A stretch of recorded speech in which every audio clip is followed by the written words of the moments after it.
Welcome to Eternal Darkness, where nightmares come to life. I'll be your host through these twisted tales tonight. Before we descend into the shadows, remember to like and subscribe to join our growing community of horror enthusiasts.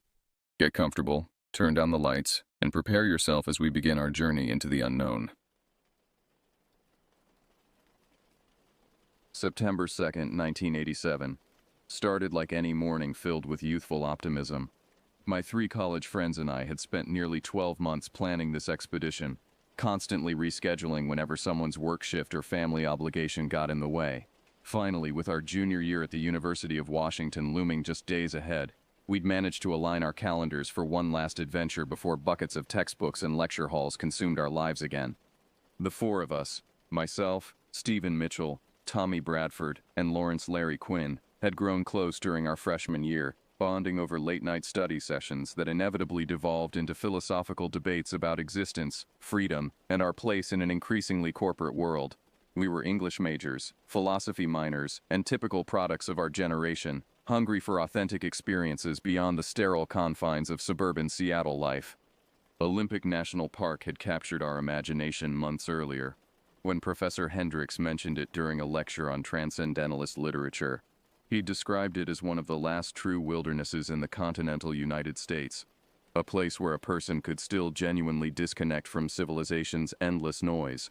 The park itself encompassed nearly 1 million acres, and when combined with the adjacent Olympic National Forest, the wilderness stretched farther than any of us could walk in a week. We departed Thursday morning at 6:30. Stephen's battered 1979 Ford station wagon loaded with camping equipment we'd borrowed from various relatives. The drive took us northwest through Tacoma, then along Highway 101 as it curved around the Hood Canal. None of us had ventured this far from the city before, and the landscape transformed gradually from suburban sprawl to rural farmland, then finally to dense forest that pressed against both sides of the road. Tommy sat in the passenger seat with our collection of topographical maps spread across his lap, tracing potential routes with his finger while occasionally reading aloud about various trails and landmarks. Larry and I occupied the back seat, wedged between sleeping bags, a cooler full of food, and Stephen's ancient canvas tent that smelled perpetually of mildew and campfire smoke. According to this guidebook, Tommy announced around mid-morning, tapping a worn paperback against the dashboard, the Fairholme area serves as one of the primary access points to the interior wilderness. There's a campground with basic facilities and a general store that's been operating since the 1930s. Perfect, Stephen replied, adjusting his wire-rimmed glasses. We'll use that as our base camp tonight, get a proper night's rest, then hit the trails fresh tomorrow morning. Larry leaned forward between the front seats. How far are we planning to hike? I mean, realistically, with all this gear? The lookout point Tommy found is roughly 15 miles from the trailhead, I answered, having memorized most of our planned route. If we maintain a steady pace and the terrain cooperates, we should reach it by early afternoon tomorrow. We'll camp there Friday and Saturday nights, then make our way back Sunday, stopping to explore that temperate rainforest section everyone raves about. The conversation flowed easily as we drove, punctuated by frequent stops to consult our maps or simply admire the scenery. We paused for lunch at a roadside diner in a town called Sikkim, where a weathered waitress with kind eyes served us burgers and warned us about the unpredictable weather patterns deeper in the mountains.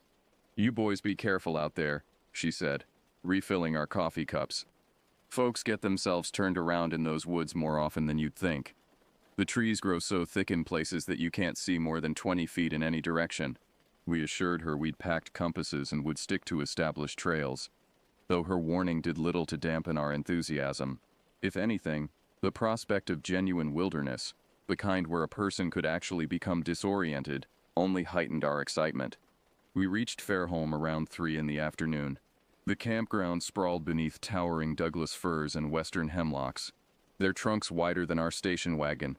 A handful of other campers had claimed spots near the shore of Lake Crescent, which stretched out like a mirror reflecting the surrounding peaks. The general store occupied a weathered building constructed from rough-hewn logs, its porch stacked with firewood and fishing supplies. Inside, we purchased some additional provisions, extra matches, a detailed trail map, and 4 candy bars we planned to save for our return journey. The elderly man behind the counter, whose name tag identified him as Eugene, studied our faces with the scrutiny of someone who'd seen countless young people underestimate these mountains. "You fellows planning to stay on marked trails?" he asked, not unkindly. "That's the intention," Stephen assured him. Eugene nodded slowly, then pulled out a well-worn map and circled several areas with a stubby pencil. "These sections here get overgrown this time of year. The trail markers are old and sometimes hard to spot if you're not paying attention. You drift too far east, you'll end up in territory where nobody goes anymore. Old logging roads that dead-end into nothing, abandoned structures from Depression-era work camps. Easy place to get confused." We thanked him for the advice and promised to exercise caution. Looking back now, I wish we'd pressed him for more details about those abandoned structures.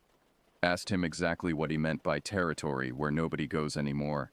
But we were 20 years old, invincible in our own minds, and his warnings seemed like the standard concerns old-timers expressed to every group of college kids who wandered into their store. That first evening at Fairholme passed exactly as we'd hoped. We set up our tents, built a proper campfire, and cooked hot dogs on sharpened sticks while other campers' voices drifted through the trees around us. The air smelled of wood smoke and pine needles, and as darkness settled over the mountains, the stars emerged with a clarity impossible to achieve in the city. We stayed up late, talking about our plans for the upcoming semester, about the futures we imagined for ourselves, about everything and nothing. Around midnight, we finally retreated to our tents. Stephen and Tommy shared the larger one, while Larry and I squeezed into a smaller two-person tent that forced us to sleep practically on top of each other. Despite the cramped conditions, I fell asleep almost immediately, lulled by the gentle sounds of the forest at night. Friday morning arrived with a penetrating chill that had condensed our breath into visible clouds. We emerged from our tents to find the campground shrouded in a thick mist rolling off the lake, transforming the familiar landscape into something ethereal and mysterious. Other campers were already stirring, their morning routines creating a comforting sense of community that would soon vanish as we ventured deeper into the wilderness.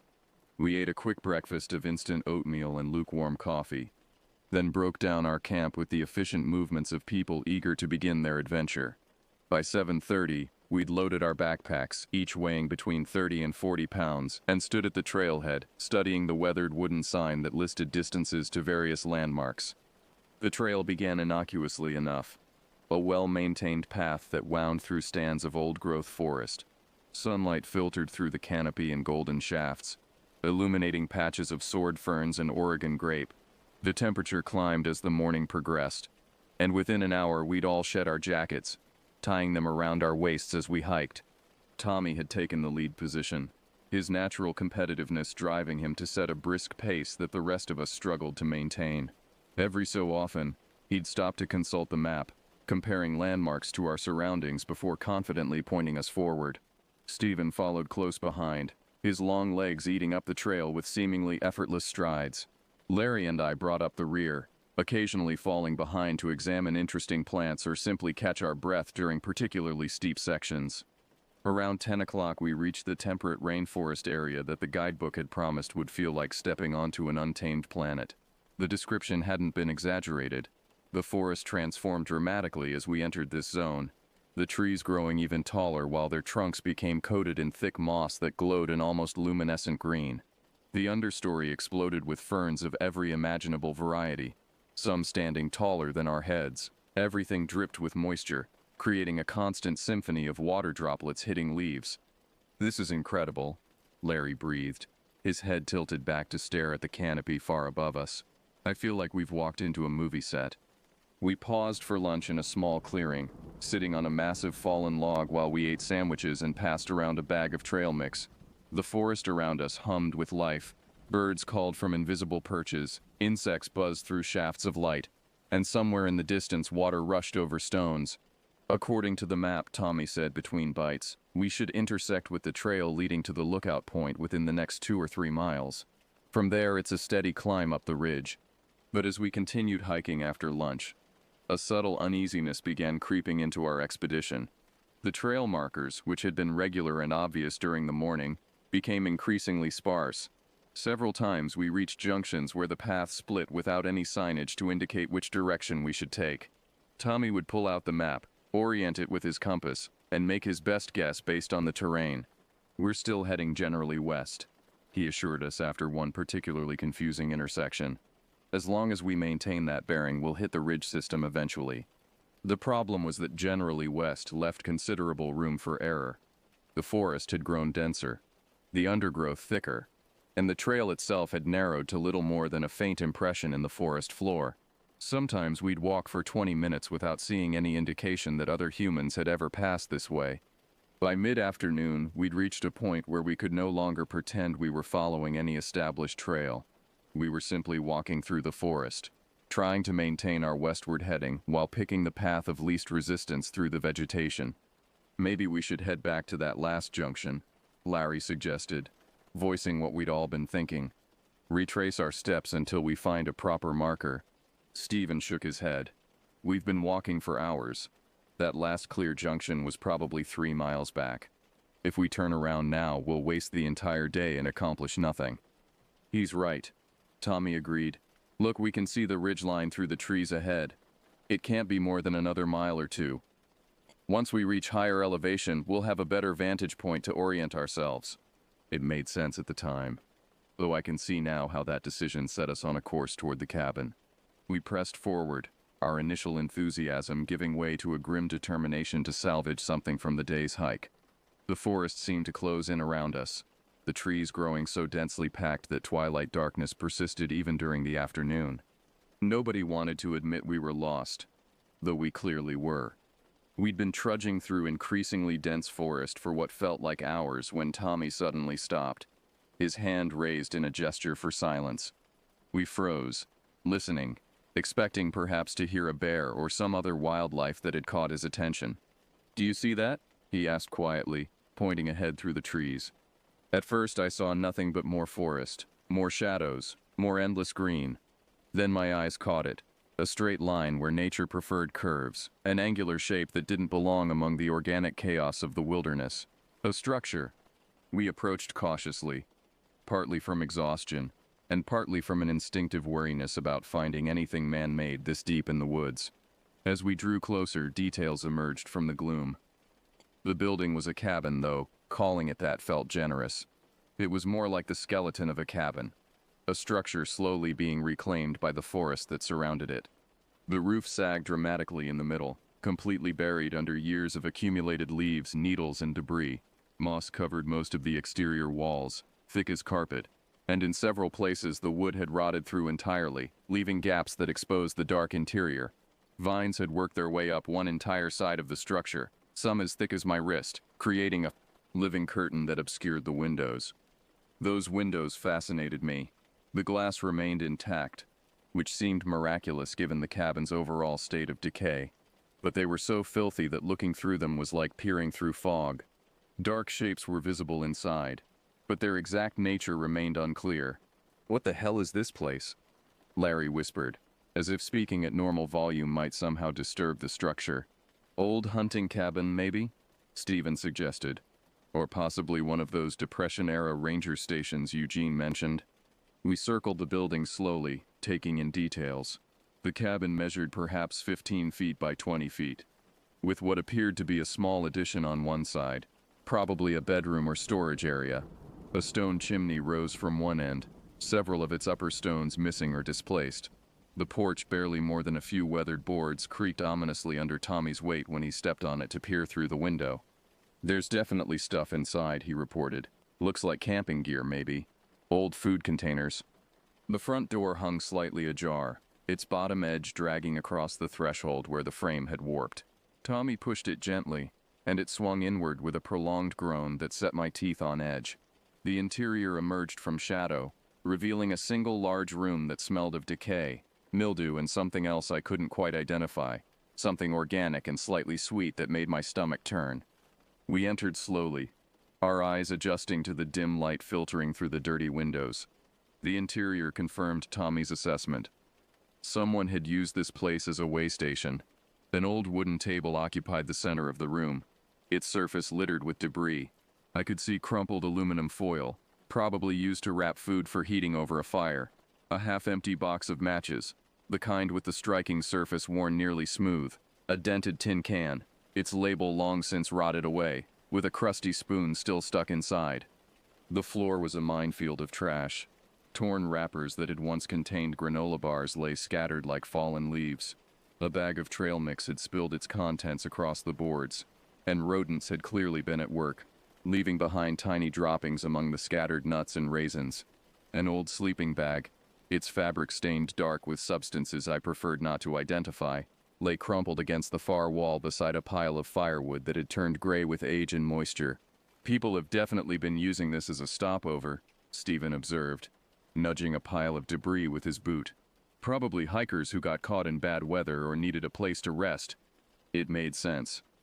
Despite its dilapidated condition, the cabin offered 4 walls and a roof protection that could prove invaluable during a mountain storm. The stone fireplace, though filled with old ash and debris, would still function if someone needed heat. "We should clean this up a bit," Tommy suggested. "Take a break here for lunch, rest our feet before we continue." None of us objected. We were exhausted, our initial excitement long since replaced by the grinding fatigue of hours spent navigating difficult terrain while carrying heavy packs. The prospect of sitting down, of removing those packs even temporarily, was too tempting to resist. We spent the next 20 minutes clearing space, using broken branches to sweep trash into corners, and brushing accumulated dirt off the more stable sections of the floor. Larry and Stephen focused on the fireplace, trying to determine if we could safely build a small fire to heat water for coffee. Tommy and I worked on making the main room habitable enough for a meal break. Once we'd created a reasonably clean space, we moved out to the porch where the air was fresher. Tommy set up our small camp stove, and we heated cans of soup while the forest around us maintained its eternal whisper of wind through branches and birds calling from unseen perches.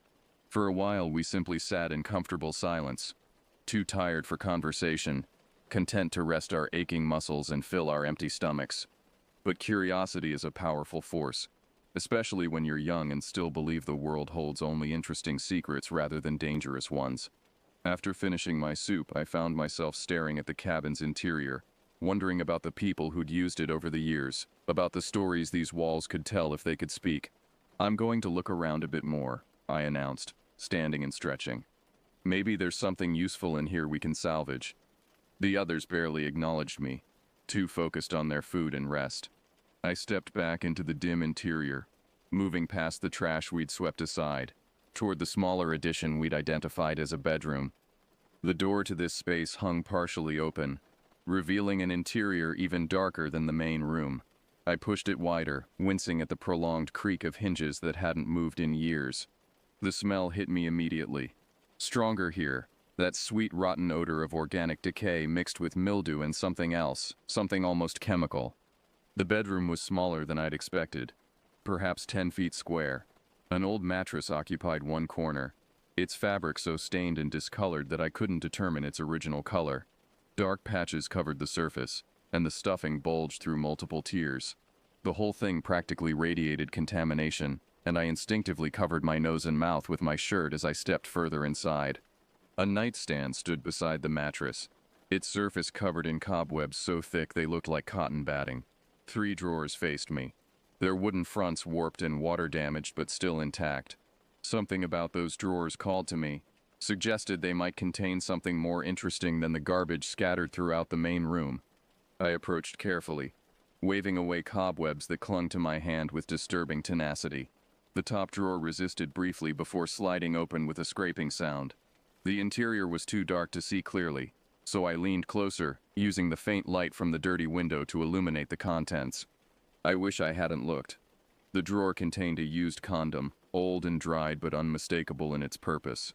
My stomach lurched, and I slammed the drawer shut with more force than necessary, my mind recoiling from the implications. Someone had not only stayed in this cabin but had used it for intimate purposes, leaving behind evidence of their activities like some kind of grotesque calling card. I should have stopped there, should have walked away from that nightstand and rejoined my friends outside. But something compelled me forward, some mixture of disgust and fascination that overrode common sense. I opened the second drawer more cautiously, half expecting another unpleasant discovery. This one contained glass bottles, small medicine containers with prescription labels so faded that I couldn't read the text. I picked one up, tilting it toward the light, trying to make out any identifying information. The label was completely bleached, just a ghost of text that might once have listed a patient's name and medication instructions. I set it back among its companions. There must have been a dozen bottles in total, and wondered what illness had required so many prescriptions, and whether whoever took them had found relief or succumbed to their condition out here in the wilderness. The third drawer stuck when I tried to open it, the wood swollen with moisture.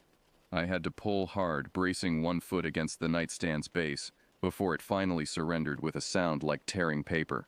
Unlike the others, this drawer wasn't empty or filled with trash.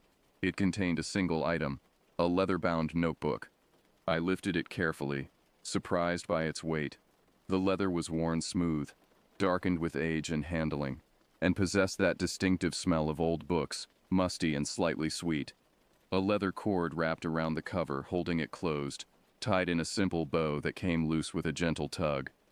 The first page contained a date written in careful, deliberate script. July 3rd. I stood there in that dim bedroom, my friends' voices drifting in from the porch as distant murmurs, while I opened the journal to its first entry. The handwriting was beautiful, the kind of precise, flowing script that suggested education, care, and abundant time. Each letter had been formed with obvious intention, and the ink, though faded to a rusty brown, remained perfectly legible. July 3rd, 1972. Today marks the beginning of my true life. I have shrugged off the suffocating embrace of modern civilization and stepped into the honest reality of the natural world. This cabin, which I discovered quite by accident 3 months ago during a preliminary scouting expedition, shall serve as my home and sanctuary. It requires work, certainly. The roof leaks in several places and the chimney needs repair. But these are honest problems with honest solutions. Not like the Byzantine complications of urban existence, where every simple need is filtered through layers of bureaucracy, commerce, and social obligation. I have brought supplies sufficient for 6 weeks, though I intend to stretch them further through careful rationing. By the time they run out, I should be proficient enough at hunting, trapping, and foraging to sustain myself indefinitely. This journal will serve as both record and instruction manual, a guide for others who feel called to reject the artificiality of modern life and embrace a more authentic existence. The forest has already begun to work its magic on me. I feel lighter, clearer, more present in each moment. The constant anxiety that plagued my city life has begun to fade, replaced by a profound sense of purpose. I am exactly where I am supposed to be, doing exactly what I was meant to do. I flipped through several more pages, each entry documenting the author's daily activities in remarkable detail. He described building improvements to the cabin, learning to identify edible plants, constructing snares and traps.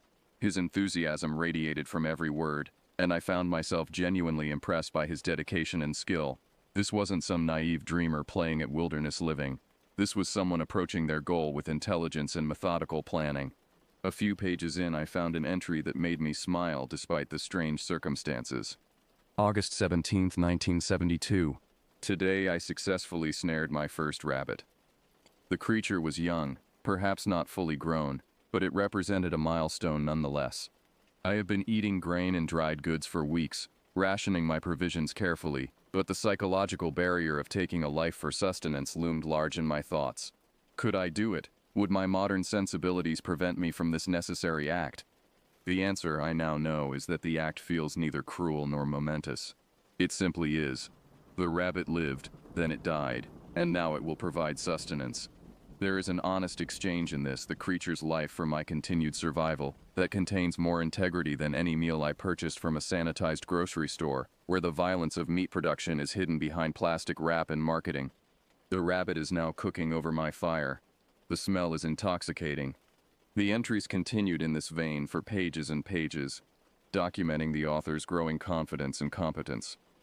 He wrote about successful hunts, about discovering a reliable water source, about the changing seasons and how they affected his daily routines. There was poetry in his observations, genuine wonder at the natural world that made me want to experience what he was experiencing. I was so absorbed that I'd almost forgotten where I was until Stephen's voice called from the main room. "Hey, you find anything interesting in there?" "Actually, yes," I called back, emerging from the bedroom with the journal in my hands. "Check this out. Someone's been living out here deliberately, like full Henry David Thoreau style. This is his journal." I expected more enthusiasm, but Stephen barely glanced at the book before returning his attention to the fireplace, where he and Larry were attempting to clear decades of debris from the chimney. Tommy showed a bit more interest, standing up from where he'd been examining the cabin's support beams. No kidding, let me see. We moved back out to the porch, settling on the steps with the journal between us. I showed him the first entries, and his eyes widened as he read the careful script. Holy shit, he breathed. This guy really did it. Just walked away from everything and decided to live like a mountain man.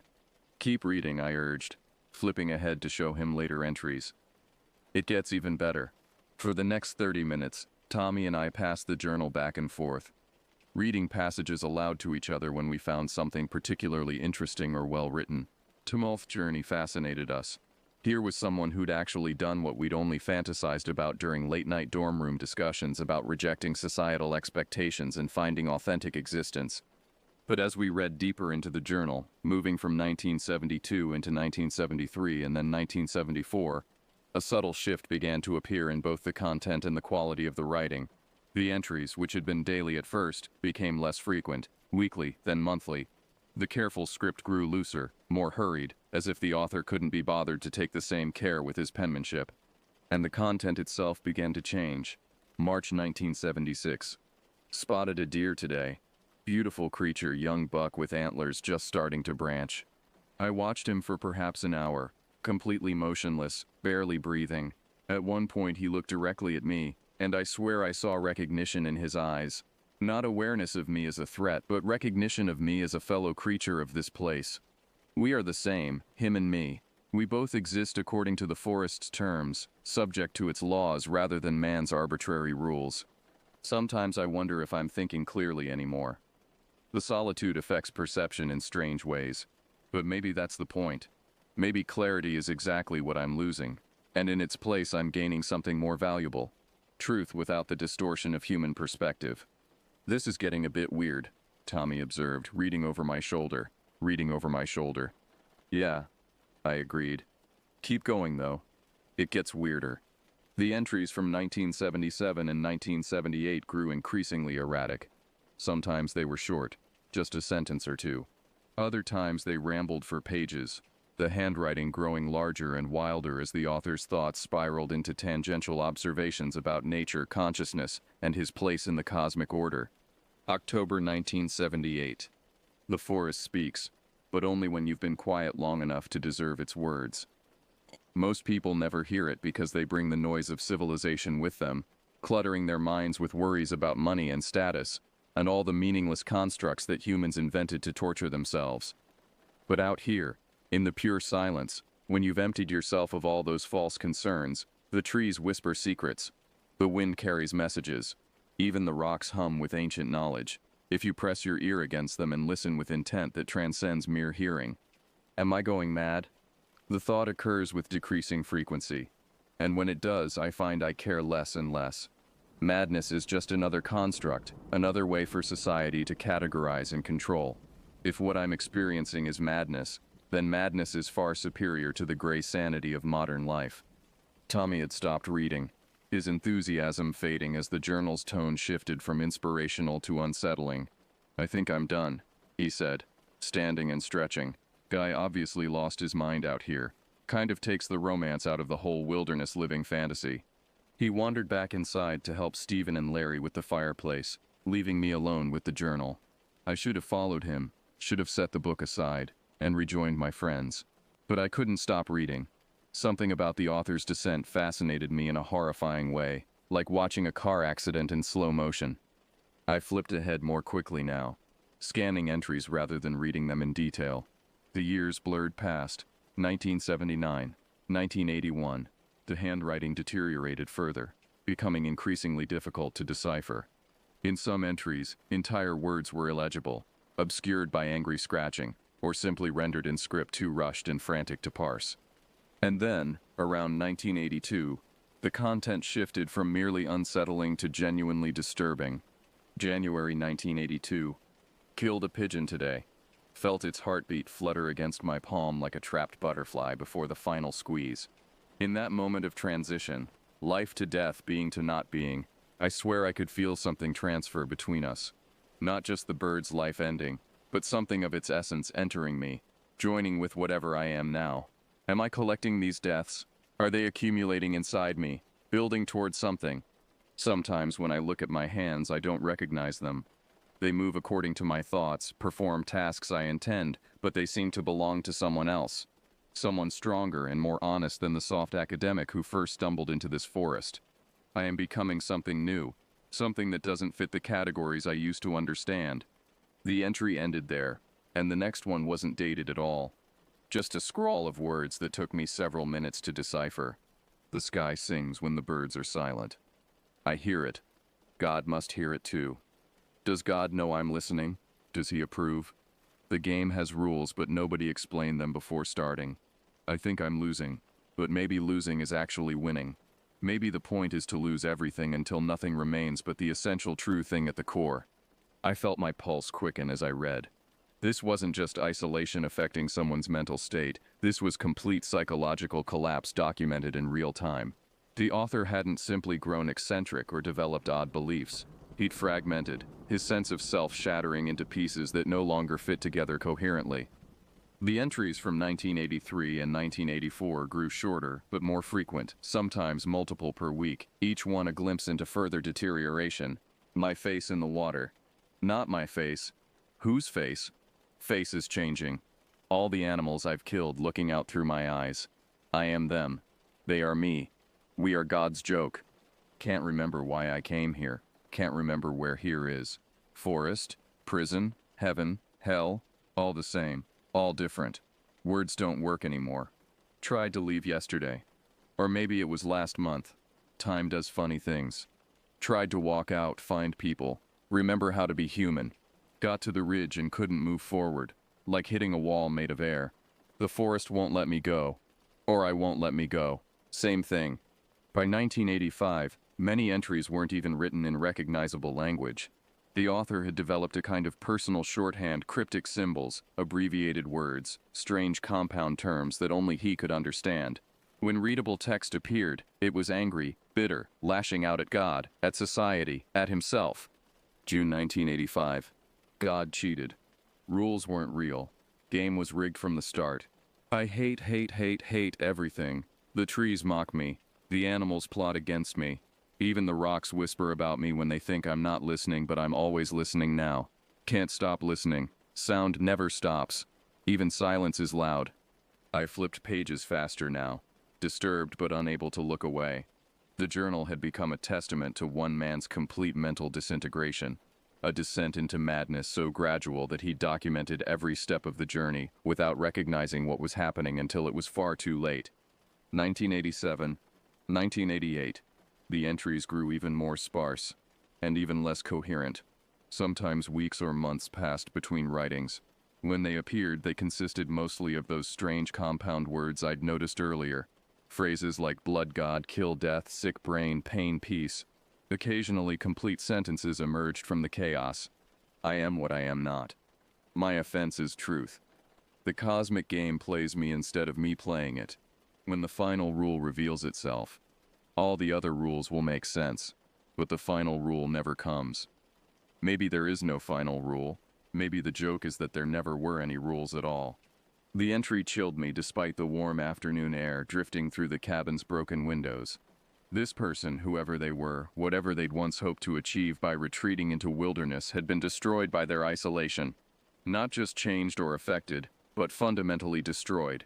Their personality and rationality shredded by years of solitude until nothing remained but fractured thoughts and incoherent rage. I turned the page expecting more of the same, and found instead a full page of symbols, not random marks but deliberate, carefully drawn designs, geometric patterns, repeated glyphs, strange hieroglyphics that seemed to follow some internal logic I couldn't begin to understand. They covered the page completely, drawn with such pressure that the paper had torn in places. The next page was the same, and the next page after page of symbols, sometimes accompanied by single words or short phrases in what was barely recognizable as English anymore. Finish, must finish. It is finished. I finish it. Finishing, the repetition of that single concept. Finishing, Completion, ending, appeared dozens of times across multiple pages. The handwriting varied wildly from instance to instance, sometimes large and aggressive, other times small and precise, as if different aspects of the author's fragmenting personality had taken turns with the pen. I was about to skip ahead further when Stephen's voice made me jump. "You still reading that thing? We've got the fireplace mostly cleared. We're thinking about trying to actually get a fire going before we move on." "Yeah, just give me another minute," I said, unable to explain my compulsion to finish reading, to see where this dark journey ended. But it didn't end. The entries continued into 1989, then 1990. The symbols grew more elaborate, more intricate. Sometimes they filled entire pages with no text at all. When words appeared, they were usually variations on themes I'd seen before. Anger at God, references to games and rules, descriptions of cosmic understanding that remained frustratingly unexplained. Then I turned a page and my blood turned cold. Well, it didn't literally turn cold, but I felt genuine fear lance through me. 1993. The year was scrawled at the top of the page in thick, aggressive script. This year, the year we were currently living through.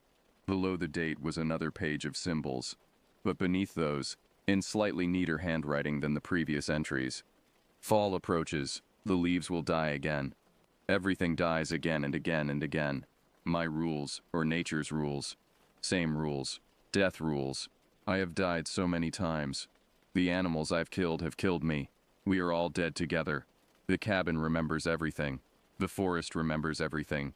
You can't escape the remembering." My hands started shaking as I turned to the next page. Another entry.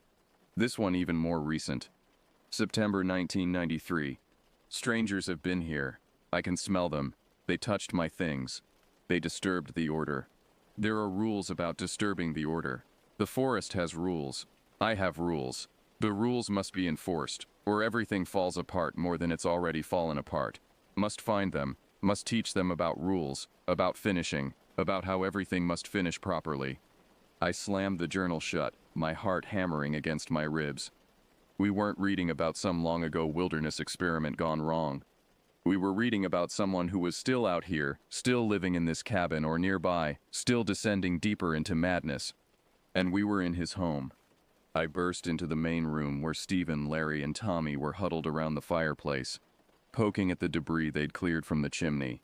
All three looked up at my sudden entrance, their expressions shifting from curiosity to concern as they registered what must have been written on my face. "We need to leave," I said, my voice coming out higher and more strained than I intended. "Right now. We need to go." "What?" Tommy frowned, standing up from his crouch. "Why? What's wrong?" "This place," I held up the journal, my hand still trembling slightly. "It's not abandoned. Someone lives here. Someone who's completely insane, and they were here recently. Like possibly this week."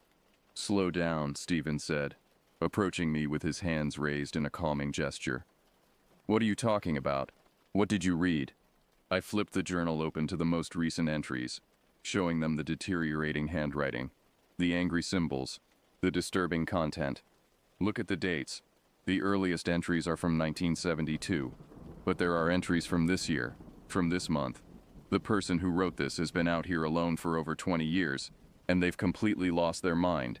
Larry had joined us now, reading over Stephen's shoulder. His eyes widened as he took in the symbols and fragmented text. "Holy shit. That's an understatement," I said, flipping through more pages to show them the progression of the author's decline. "The early entries are almost beautiful. All this stuff about living authentically and connecting with nature. But it keeps getting worse and worse until they're just writing gibberish in these creepy symbols everywhere. And then look, I showed them the most recent entry about strangers disturbing the cabin." "That's us," Tommy said quietly, the implications sinking in. "He's talking about us." A heavy silence fell over the group as we stood there in the dusty cabin, surrounded by debris and the physical evidence of the journal's author. The garbage scattered around the room took on new significance. This wasn't just trash left by random hikers. These were the remnants of someone's life, someone who might return at any moment. "Okay," Stephen said, his natural leadership asserting itself despite the situation's strangeness. "Let's not panic. This is definitely weird, and yeah, we should probably leave." But we don't know for sure that whoever wrote this is dangerous, right? I mean disturbed, absolutely, but dangerous. Are you kidding? I stared at him. Did you read the parts about killing animals and feeling like he was absorbing their deaths? About hearing voices and not being able to tell reality from delusion? This person is severely mentally ill and has been isolated in the wilderness for over 2 decades. Of course they're potentially dangerous. Larry nodded emphatically. I'm with him. We should not be here when this guy comes back. If he finds strangers in his cabin after writing about how that breaks his rules, there's no telling what he might do. Tommy had been quiet, still reading through the journal's later entries. Now he looked up, his face pale. There's another problem. Some of these entries mention watching people, observing them from the forest. What if he already knows we're here? The thought hit like a physical blow. I'd been so focused on the danger of the author returning and finding us that I hadn't considered he might have already spotted us. Might even now be watching from the tree line. Waiting for what? For us to leave? For nightfall? To determine if we posed a threat to his isolated existence? That settles it, Stephen said decisively. Pack up. Everything. We're leaving now. What followed was controlled chaos as we scrambled to gather our belongings. The meal we'd been preparing was abandoned. Our camp stove hastily disassembled and shoved into a backpack. Stephen and Tommy dumped the debris they'd pulled from the fireplace back into the hearth, trying to restore the cabin to its previous state, some instinct suggesting that leaving evidence of our presence would only anger the author more. Larry and I grabbed our packs from the porch, our eyes constantly scanning the tree line for any movement, any sign that we were being observed. The forest, which had seemed peaceful and beautiful just an hour earlier, now appeared menacing. Every shadow could hide a watching figure. Every crack of a twig or rustle of leaves might signal the approach of the cabin's owner. Should we take the journal? Tommy asked as we prepared to leave. As evidence or proof that someone's out here? No, I said immediately, perhaps too forcefully. That's his property. His life story, however disturbed it is. If we steal it, he'll definitely track us down. Plus, taking it would just make him more angry, more convinced that strangers are a threat. Stephen agreed. Leave it. Leave everything exactly as we found it. We were never here. I placed the journal back in the nightstand drawer where I'd found it, trying to position it exactly as it had been, though I couldn't quite remember the angle it had been lying at. My hands were still shaking, making the task more difficult than it should have been. When we finally left the cabin, practically fleeing into the forest, I cast one look back at the structure. It stood there among the trees, decrepit and haunting, keeping its secrets, somewhere in the wilderness around us. The journal's author was going about whatever his daily routine had become, hunting, foraging, slowly losing more of his grip on reality. We hiked without speaking for the first hour, moving as quickly as our loaded packs and the difficult terrain allowed. The forest, which we'd been wandering through leisurely that morning, now felt like hostile territory we desperately needed to escape. Every sound made us jump.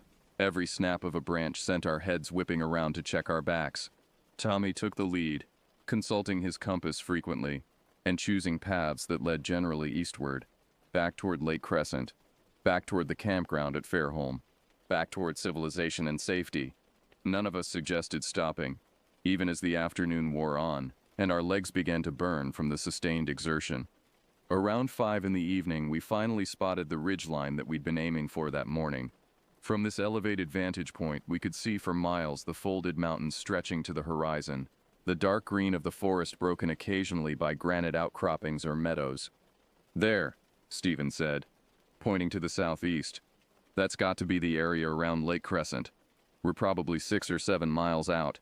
If we maintain this pace, we could make it by nightfall. Should we camp somewhere between here and there? Larry asked. I don't know if we can maintain this pace for another 6 miles. I was about to agree. My legs were trembling from exhaustion, and my shoulders ached from the pack's weight, when Tommy shook his head firmly. No camping, he said. Not out here. Not tonight. I don't care if we have to walk until midnight. We're not stopping until we're back at that campground surrounded by other people. None of us argued. The thought of spending a night in the forest, knowing that somewhere in these same woods lurked someone as disturbed as the journal's author, was intolerable. We'd pushed ourselves this far. We could make it the rest of the way. We continued hiking as the sun began its descent, the quality of light shifting from afternoon brightness to the golden glow of early evening. The shadows lengthened, reaching across the forest floor like dark fingers. Every deeper shadow became a place where someone might be hiding. Every dark space between trees was a potential threat. By 7 o'clock, we descended from the ridge and were making our way through thicker forest again. The lookout point we'd originally planned to camp at was visible in the distance, and we used it as a landmark to orient ourselves. According to the map, a series of valleys led from that area back toward the lake. We'd just entered one of these valleys, the trees closing in around us as we descended, when we heard voices ahead. Human voices. Real normal people talking and laughing. The relief was overwhelming. We practically ran toward the sound, emerging into a small clearing where a family, parents, and 2 teenagers had set up camp. They looked up in surprise as we appeared from the forest, our faces flushed and sweaty, our eyes probably wild with the day's tension. "You folks okay?" the father asked, standing up from his camp chair. "You look like you've seen a ghost." "We're fine," Stephen assured him, managing a smile. "Just had a longer day of hiking than we planned. Getting pretty tired." The family offered to share their dinner, but we declined politely, too eager to continue our exit from the forest. But knowing that other people were nearby, that we weren't alone in the wilderness with whatever the cabin's owner had become, eased some of the anxiety that had been building all afternoon. We hiked for another 2 hours, the light fading gradually as the sun set beyond the western mountains. By the time we finally saw the lights of the Fairholme campground twinkling through the trees, full darkness had fallen.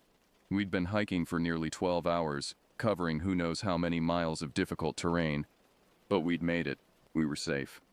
The Fairholme campground welcomed us like a sanctuary. Electric lights illuminated the main pathways.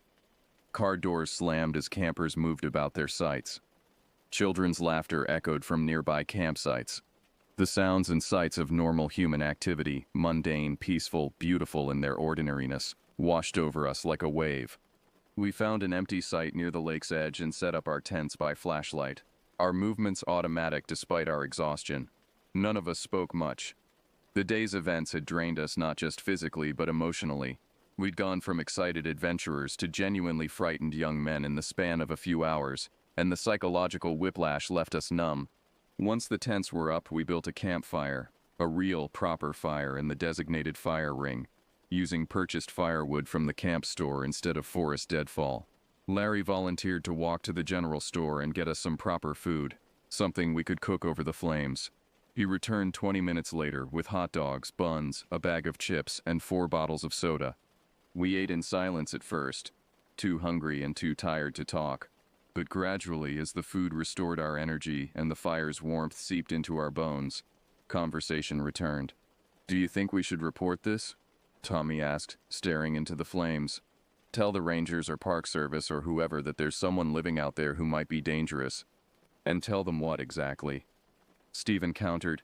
"That we found an old cabin with a journal written by someone who sounds disturbed. They'd probably say what I said earlier, that being eccentric doesn't make someone dangerous." "But he's not just eccentric," I argued.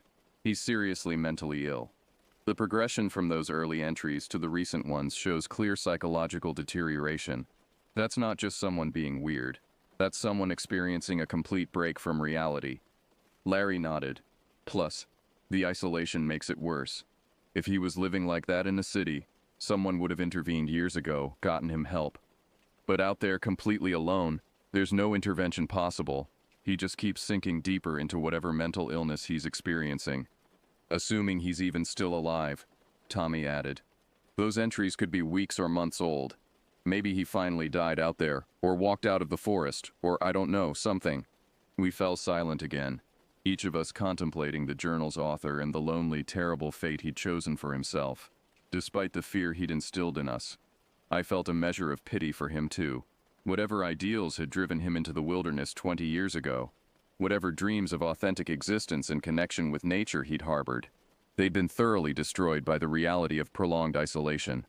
"I keep thinking about those early entries," I said quietly. How hopeful he sounded. How excited about his new life. He genuinely believed he was doing something noble, something that would bring him peace and purpose. "The road to hell is paved with good intentions," Stephen murmured. Around us, the campground was settling in for the night. Families retreated to their tents, conversations dropped to murmurs, and the campfires burned low. The lake's water lapped gently at the shore just beyond our sight, creating a rhythmic background sound that was deeply soothing. We should have gone to bed. We were exhausted, and tomorrow we'd planned to drive back to Seattle, return to our normal lives. Our wilderness adventure had been cut short and transformed into something darker than we'd anticipated. The smart thing would have been to sleep, to let the day's events fade into dreams, to wake up tomorrow with fresh perspective. But we stayed up, feeding our fire, talking in circles about the cabin and the journal, unable to let go of the experience. It was as if we needed to process it verbally, to integrate this disturbing glimpse of how badly wrong a person's life could go when they stepped too far from the safety of human community. It must have been close to 11 when our conversation naturally lulled. We'd exhausted the topic, said everything there was to say about the journal and its author. The fire had burned down to glowing coals, and one by one my friends were yawning, their bodies demanding the sleep we'd been putting off. I stared into those coals, watching the subtle shifts of red and orange, feeling drowsiness finally claiming me. The fear that had driven us through the forest for 12 hours had receded, replaced by the comfortable security of being surrounded by other people, protected by the thin but significant barrier of civilization. Then, from somewhere across the valley we'd hiked through, a sound shattered the peaceful night.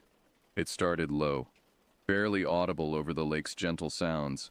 Then it grew, rising in pitch and volume until it became unmistakable. A scream, but calling it a scream doesn't capture the full horror of what we heard.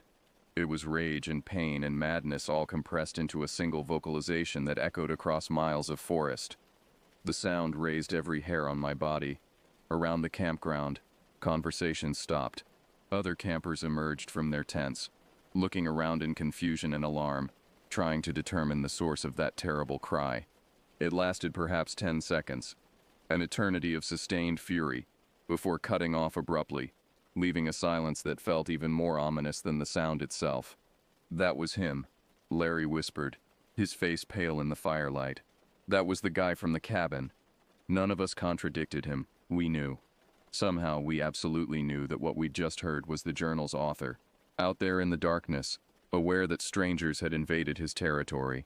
The scream wasn't random wilderness sound, not an animal, not a natural phenomenon.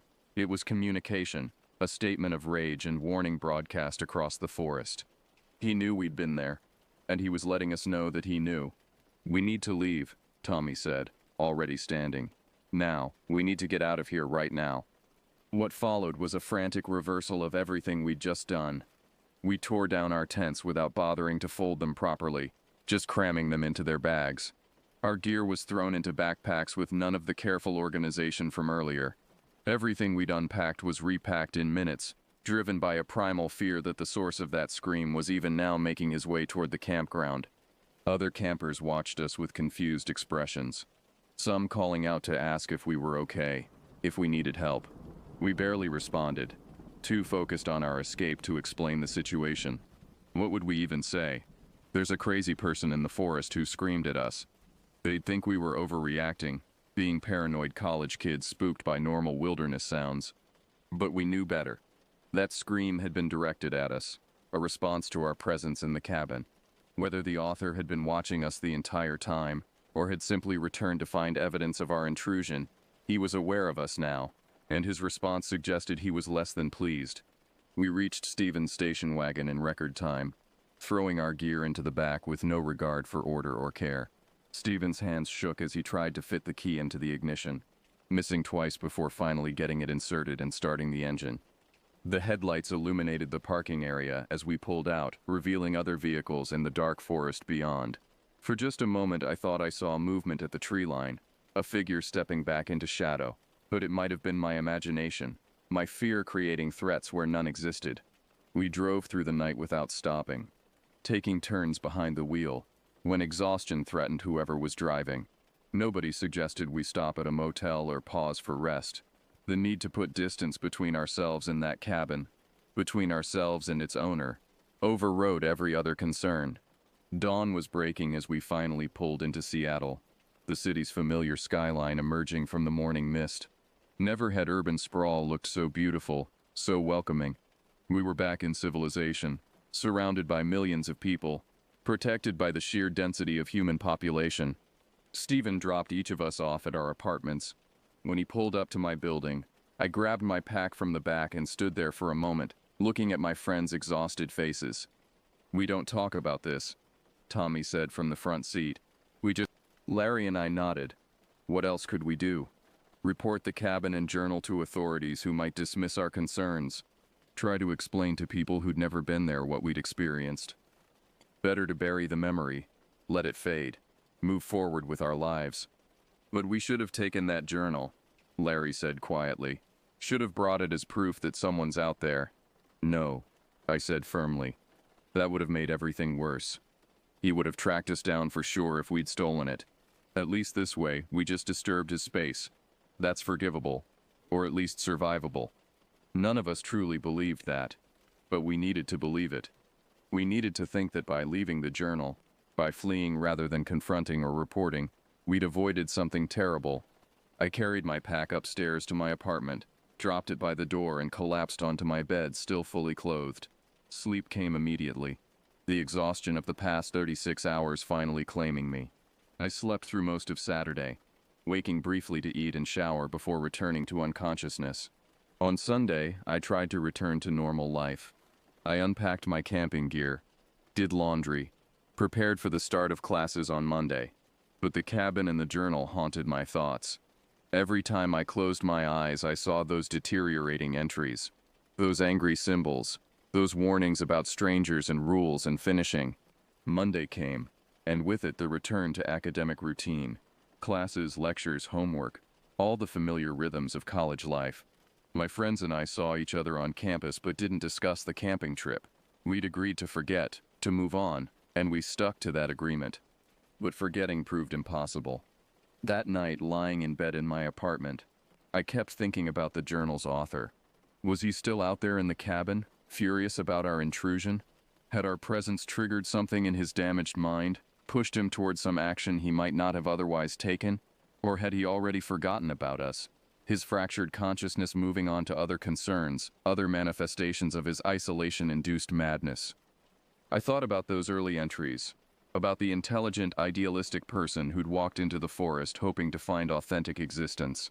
I wondered where that person had gone, at what point the isolation had broken something fundamental in his psyche. Was there any part of the original man remaining, or had he been completely subsumed by the disturbed consciousness documented in the later pages? Most of all, I thought about how close we'd come to something terrible.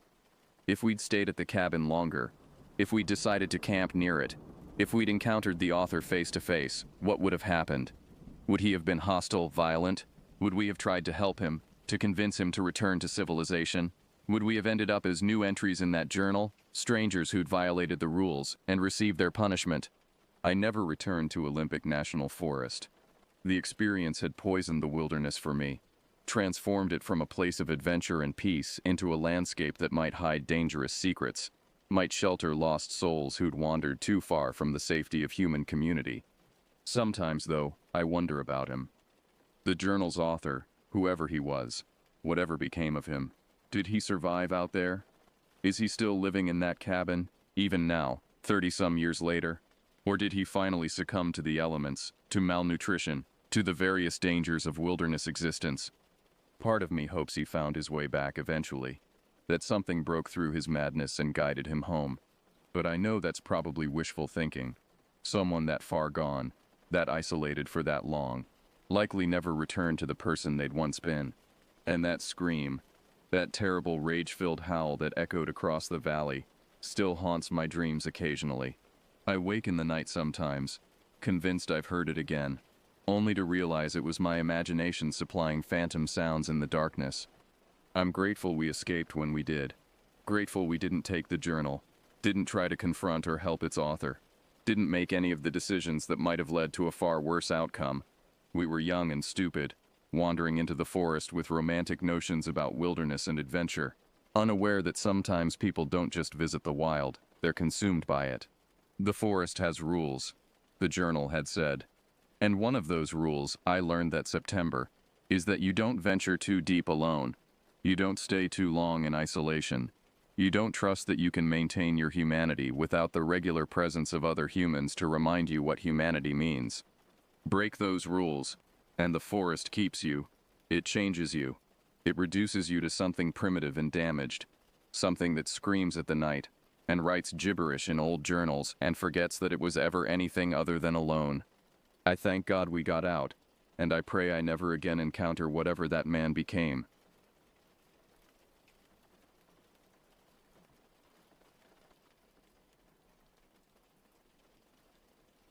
I woke with a jolt, my eyes snapping open in the darkness. Something was wrong. It wasn't the cold September air, or the rustling wind through the trees. It was something else entirely. Then it hit me. The smell. It was thick and heavy, like rotting meat, but far worse, as if something had been decomposing for weeks in the summer heat. It made my stomach twist violently, and I could almost taste it as I breathed in, a metallic tang coating the back of my throat. I glanced at my watch, the illuminated digits glowing faintly in the darkness. 2 in the morning. My heart began to race as I lay staring up at the dark ceiling of my tent, trying to figure out what could be causing that horrible stench. Living out here in the woods of northern Minnesota for the past 3 years, I was used to strange smells. Small animals died all the time, and nature took care of them efficiently. Raccoons, possums, even the occasional deer that had succumbed to disease or injury. But this was different. This smelled like something big, something really dead, and it was close, too close.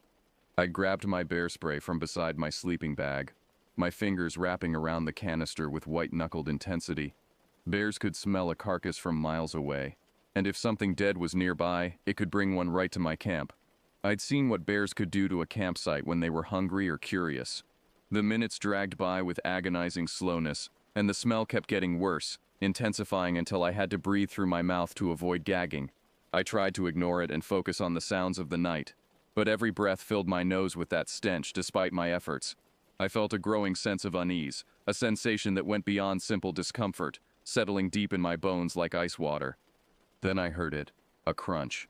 A soft, deliberate crunch of leaves coming from the hill just beyond my tent. I froze, every muscle in my body tensing like a coiled spring. It wasn't the random rustling of an animal moving through the underbrush. It was slow, steady footsteps, and they were coming closer with methodical precision. My heart pounded so hard I thought it might burst from my chest, the sound of my own pulse thundering in my ears.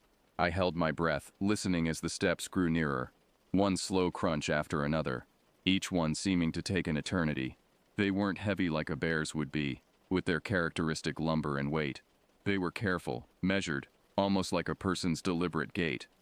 I swallowed hard, my mouth suddenly dry as cotton. Who would be out here at this hour, in the middle of nowhere, miles from the nearest hiking trail? The closest town was Millfield, population 300, and that was a good 15 miles to the south. No one came out this far without a specific reason, and certainly not in the dead of night. The footsteps stopped abruptly. Complete silence fell over the forest like a suffocating blanket. I lay there straining to hear anything, my fingers gripping the bear spray so tightly they hurt, the plastic digging into my palm. Then snap. A twig broke right next to my tent. The sound so close and sharp it might as well have been a gunshot in the stillness. My breath caught in my throat, trapped there like a physical thing.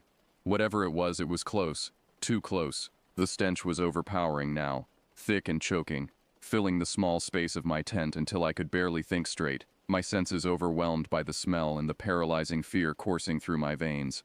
I didn't move. I couldn't. My body refused to respond to my mind's frantic commands. I just lay there waiting, every nerve in my body screaming for action while I remained frozen in place. I could hear something soft, raspy breathing, almost like a wheeze, the sound of air struggling through damaged lungs. It was right outside my tent, separated from me by nothing more than a thin layer of nylon fabric. My mind raced with 1,000 blurred thoughts, each one more terrifying than the last. What was it? A bear that had gotten into something toxic. A person who was sick or injured. Something else entirely, something I couldn't even begin to imagine. Minutes felt like hours as time seemed to stretch on forever. Each second an eternity of uncertainty and dread. I waited for something to happen, for the tent to move, for whatever was out there to make its move, for the fabric to tear open, but nothing happened. The breathing continued, steady and labored, occasionally interrupted by a wet gurgling sound that made my skin crawl. I tried to regulate my own breathing, to keep it shallow and quiet, terrified that any sound might provoke whatever lurked just inches away from me. My mind began playing tricks on me in the darkness. I imagined I could see shadows moving against the tent wall, shapes that couldn't possibly be there. The smell seemed to pulse with each breath I took, growing stronger and weaker in nauseating waves. I thought about my phone, tucked away in my backpack on the other side of the tent, completely useless out here where there was no signal. I thought about my family back in Minneapolis, who had no idea where I was beyond camping somewhere up north. I thought about all the stupid decisions that had led me to this moment, alone and terrified in the middle of nowhere. The breathing changed. It became slower, deeper, as if whatever was out there was settling in, making itself comfortable. I heard a soft shuffling sound, like something being dragged across the ground. Then silence again, but this time it felt different. Not peaceful, but expectant, as if the forest itself was waiting to see what would happen next. My legs began to cramp from lying so still, but I didn't dare move to relieve the pain. The discomfort was nothing compared to the fear of drawing attention to myself. I tried to think rationally about what could be happening. Perhaps it was a sick moose, or a bear that had gotten into something rotten. But the footsteps had been too measured, too purposeful. Animals didn't walk like that, with such deliberate placement of each step. And the breathing, it had an almost human quality to it, but distorted somehow, wrong in a way I couldn't quite articulate. Time continued its agonizing crawl forward. 3 in the morning, 3:30, 4. The darkness began to lighten almost imperceptibly, the absolute black of night giving way to the dark gray of pre-dawn. Still, I didn't move. Still, the presence remained outside my tent, breathing its labored breaths, occasionally shifting position with wet, sliding sounds that made me want to scream. Slowly, agonizingly slowly, the breathing faded away. The footsteps retreated, crunching softly back into the woods, each step growing fainter until I could no longer distinguish them from the natural sounds of the forest waking up.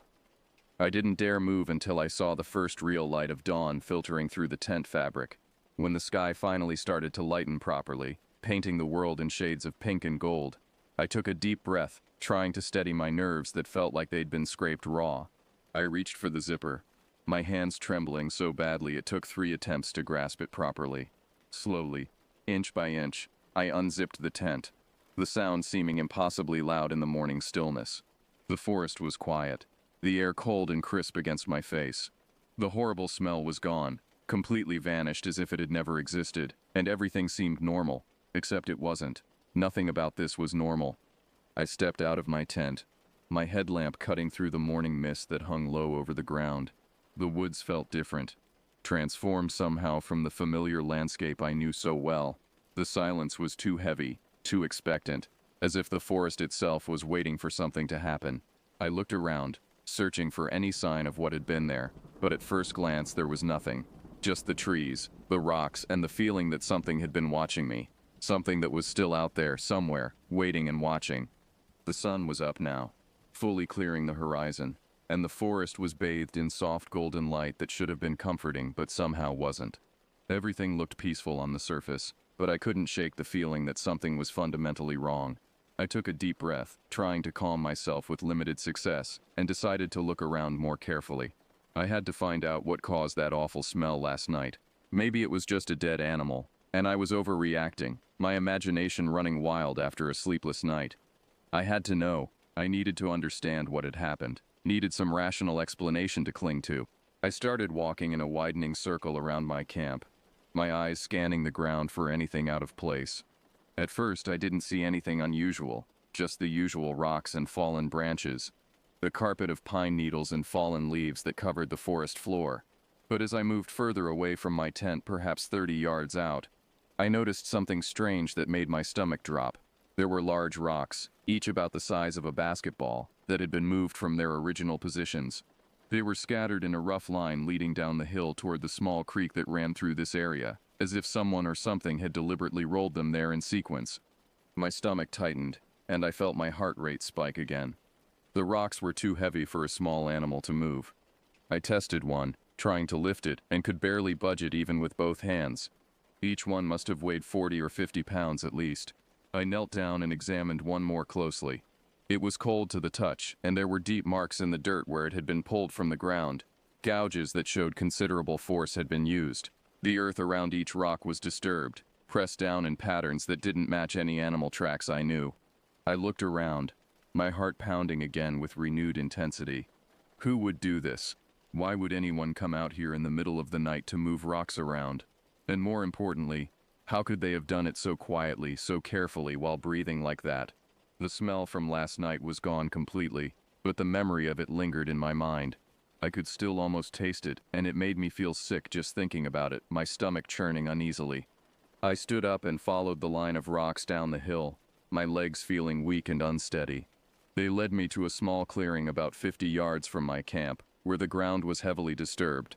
The dirt was churned up like something had been digging there frantically, great furrows torn into the earth. I felt dread wash over me again, colder than the morning air. This wasn't natural. This wasn't normal animal behavior. I stepped closer, my eyes scanning the ground with growing horror. There were no footprints that I could identify clearly. The disturbed earth had obscured any distinct tracks that might have been there. But there were marks, strange drag marks that didn't match anything I'd seen before.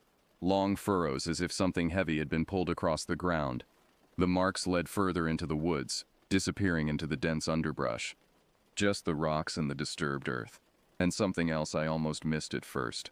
Scratches on a nearby tree trunk. Deep gouges in the bark that went up about 7 feet from the ground. I approached the tree slowly, my scientific curiosity battling with my fear.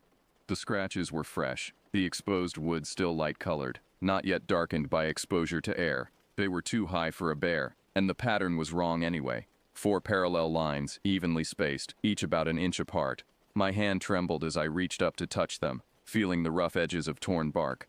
I knelt down again, running my fingers through the loose dirt in the disturbed area. It was soft, like it had been freshly dug within the last few hours. I looked around, my senses on high alert, every nerve ending firing. The forest was still too still, unnaturally quiet. No birds singing their morning songs, no squirrels chattering in the trees, no insects buzzing. It felt like the trees were watching me, like they were witnesses to something terrible, waiting for something to happen again. I stood up, my heart pounding in my ears so loudly it was almost deafening. I had to get out of there.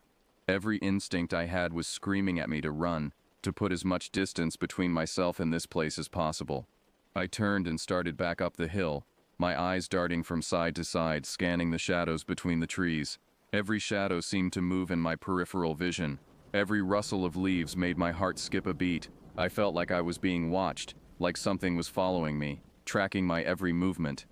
I tried to shake the feeling, to tell myself it was just my imagination, just paranoia after a terrifying night, but it wouldn't go away. The sensation was too strong, too visceral to ignore.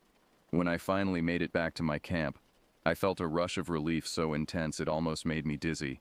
I packed up my things as quickly as I could, my hands shaking so badly I could barely work the buckles and straps. I had to leave. I didn't know what was out there, but I knew I didn't want to be around when it came back. The forest felt wrong, corrupted somehow, like it was hiding something dark and terrible. I didn't look back as I walked away, practically jogging down the trail, the feeling of being watched never leaving me until I was miles away. Something had been there last night. Something that wanted me to know it was there, wanted me to be afraid, and I wasn't going to stick around to find out what it was, or what it wanted from me. The next few days were restless and consumed by obsessive research. I couldn't stop thinking about what had happened in the woods. My mind kept replaying every sound, every smell, every moment of that terrifying night on an endless loop. I knew it wasn't a bear. I'd encountered bears before, knew their habits and behaviors. Whatever had been out there was something else entirely. Something that seemed more intelligent, more calculating, something that wanted me to know it was there, that seemed to enjoy my terror. The feeling gnawed at me constantly, keeping me up at night, my heart pounding at every little noise in my apartment. I spent hours online searching for anything that could explain what I had experienced, scrolling through forum posts and obscure websites, stories about strange encounters in the woods, unexplained smells, noises, and feelings of being watched. Reports from other campers, hikers, park rangers, some dismissed as overactive imaginations, others that sounded disturbingly similar to my own experience. It wasn't until I stumbled upon an old legend on a website dedicated to Native American folklore that something clicked into place with horrifying clarity. The Wendigo. The word sent a shiver down my spine, even reading it on my computer screen in the safety of my apartment. I read everything I could find, stories of an evil spirit that haunted the northern woods, a creature born of cannibalism and desperation, that smelled of decay and death, that stalked its prey with calculated precision and took pleasure in terrifying them before moving in for the kill. The more I read, the more it all made terrible sense. The horrible stench of decomposition, the deliberate footsteps meant to announce its presence, the rocks that had been moved as if in some sort of ritual or game. It was as if something had been toying with me, testing my fear, feeding on my terror. According to the legends, that was exactly what these things did. They were said to be psychological predators as much as physical ones, drawing out the fear and suffering of their victims. My stomach twisted as I thought about it, really considered the implications. The breathing I had heard outside my tent, the twig that had snapped so close to me, it wasn't an animal acting on instinct. It was something far worse. Something with intent and malice. Something that enjoyed my fear. Something that fed on it in ways I couldn't fully comprehend. I couldn't shake the feeling that it was still out there, waiting for me, perhaps wondering when I would return to its territory. I tried to convince myself that it was all just a story, just an old legend meant to scare children or explain away mysterious disappearances in the wilderness. But deep down I knew better. The woods had always been my sanctuary, my place of peace where I went to escape the stress of everyday life. But now they felt different, fundamentally changed. They felt tainted, corrupted, like they were hiding something dark and terrible that had always been there, waiting beneath the surface beauty. I knew I had to go back. The thought terrified me, made my hands shake and my heart race. But I knew I couldn't leave it alone. I had to see for myself if it was real, if what I had experienced was truly what I now suspected, if the Wendigo was really out there stalking those woods, waiting for its next victim. Part of me hoped I would find some mundane explanation, evidence of a sick animal, or even a deranged person camping in the woods. But another part of me, the part that had felt that presence outside my tent, knew better. The next morning, I packed my gear with grim determination and headed back to the woods. My heart pounded as I approached the area where I had camped before, each step taking me closer to something I both needed and dreaded to face. The sun was bright overhead, the air crisp and clean with the scent of pine, but the feeling of dread was still there, stronger now, like a heavy weight pressing down on my chest, making it hard to breathe normally. I made my way back to the clearing where I had found the disturbed earth, following the trail I had marked mentally. The rocks were still there, exactly as I had left them. The ground still churned up in those strange furrows. But the air was different now. It was quiet, too quiet. Not even the wind seemed to move through the trees, like the forest was holding its breath, waiting to see what would happen, what I would do. I stood there, my eyes scanning the trees carefully, my ears straining for any sound that might give away a presence. The feeling of being watched was back, stronger than ever, so intense it was almost physical. I could feel it.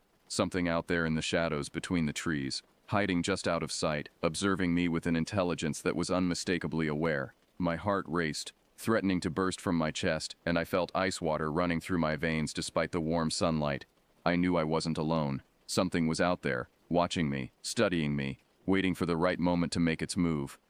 I turned slowly, my eyes sweeping across the tree line, looking for any movement, any sign. That's when I saw them. More scratches on the trees, dozens of them, forming a rough circle around the clearing. Each tree marked at the same height, the same 4 parallel gouges. It was territorial marking, I realized with growing horror. This entire area was claimed by something, and I had camped right in the middle of its territory. My breath came faster now, panic starting to rise in my throat. I had to get out of here.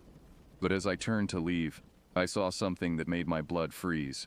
In the soft dirt near the tree line, there was a print, not an animal print.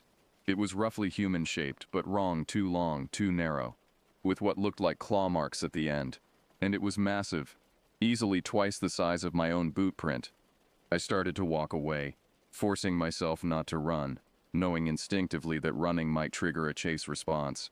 My steps quickened despite my best efforts to remain calm, the feeling of dread growing stronger with each passing second. I didn't look back. I couldn't. I knew that if I did, I might see it lurking in the shadows, its eyes fixed on me, its form something my mind couldn't fully process or accept. But I could feel it following me. Not close, but parallel to my path, moving through the trees with barely a sound.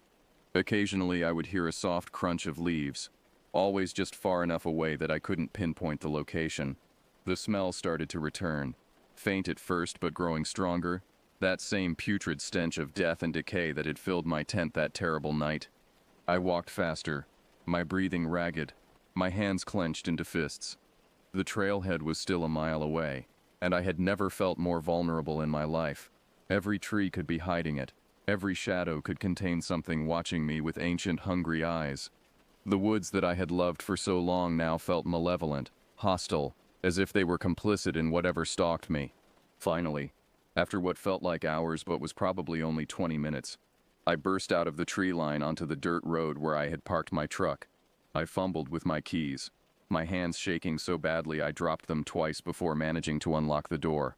I threw my gear in the back and climbed in, immediately locking the doors with a desperate urgency. As I started the engine, I made the mistake of looking back at the tree line. There, just visible in the shadows between the trees, was a shape. Tall, impossibly thin, with limbs that seemed too long for its body. It didn't move, just stood there watching me with what I somehow knew was satisfaction. It had let me go. This time, but the message was clear. These woods belonged to it now. I was no longer welcome. I drove away fast, gravel spraying from my tires. And I haven't been back since. That was 3 months ago, and I still can't sleep properly. I keep the lights on at night, and every strange sound makes me jump. I've tried to convince myself it was just a bear or a sick animal, that my mind played tricks on me in the darkness. But I know the truth. I know what I saw, what I felt, what hunted me in those woods. The Wendigo is real, and it's still out there, waiting in the northern forests, watching for the next person foolish enough to camp alone in its territory. I just pray it never decides to come looking for me again, because next time, I don't think it will let me walk away. Sometimes late at night, when the wind howls outside my window, I swear I can smell that stench of decay, and I know it hasn't forgotten me either.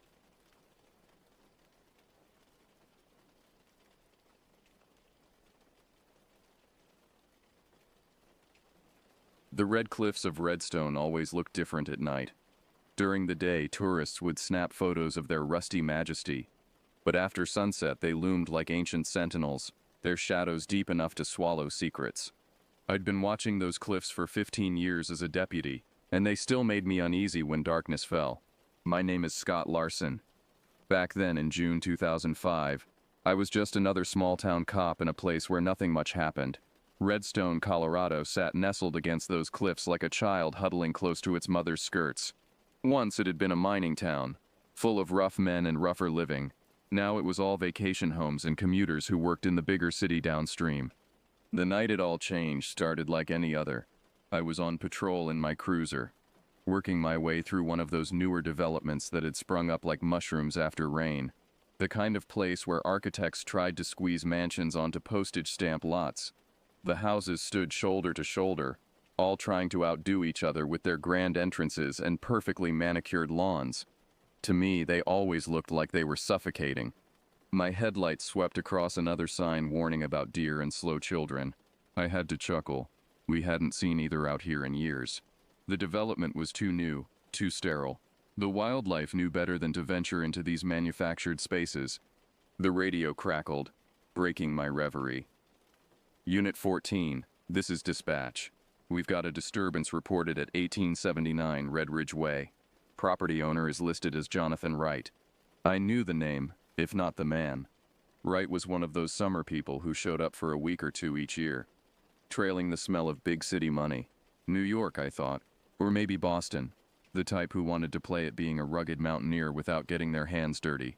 Copy that, I responded, already turning onto Red Ridge Way. Nature of the disturbance?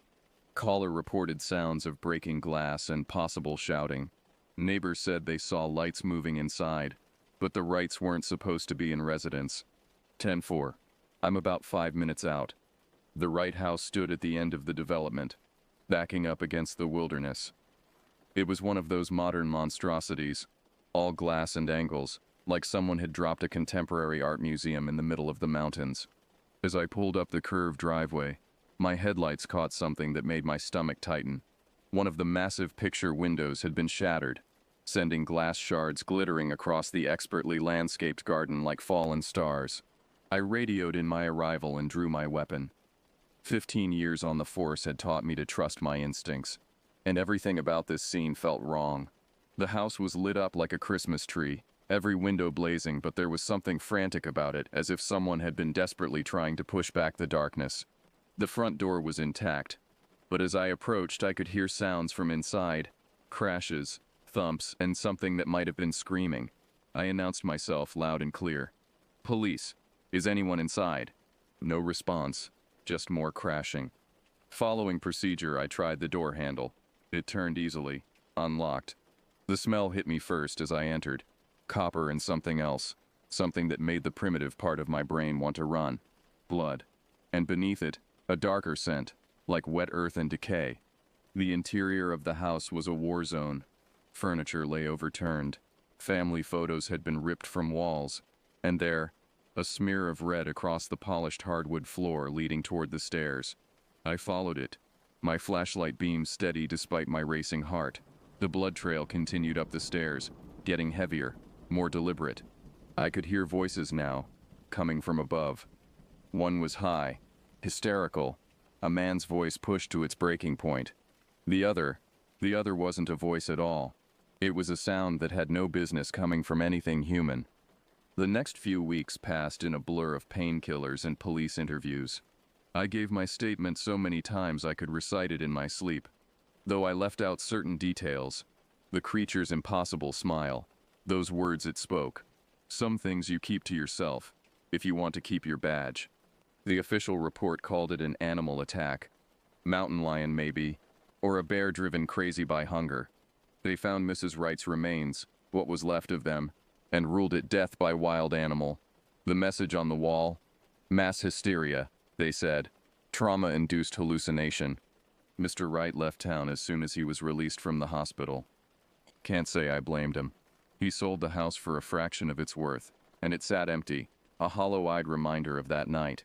Sometimes teenagers would break in on dares, but they never stayed long. The place had a way of making you feel watched. I tried to go back to work. Lasted about a month before the nightmares got too bad. Started seeing that thing smile in every shadow, hearing its voice in the wind. The department psychiatrist called it PTSD. Prescribed pills that didn't help.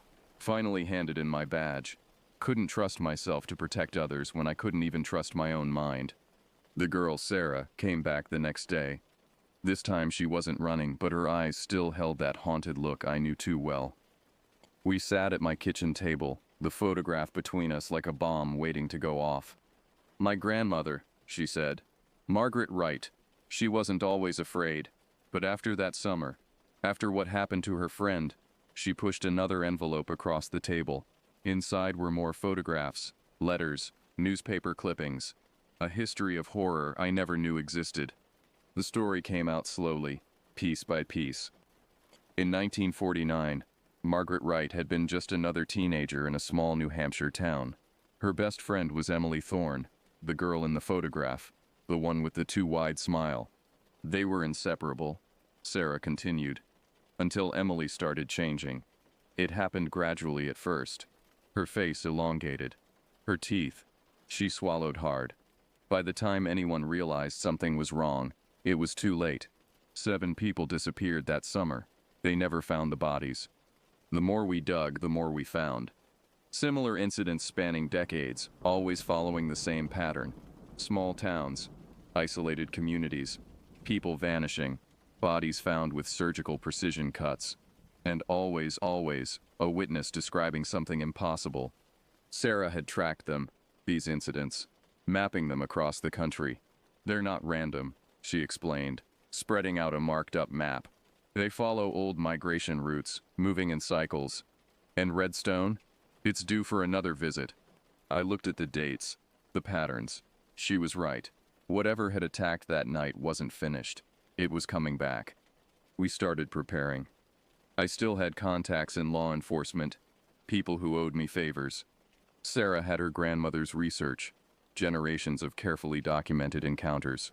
Together, we began to understand what we were dealing with.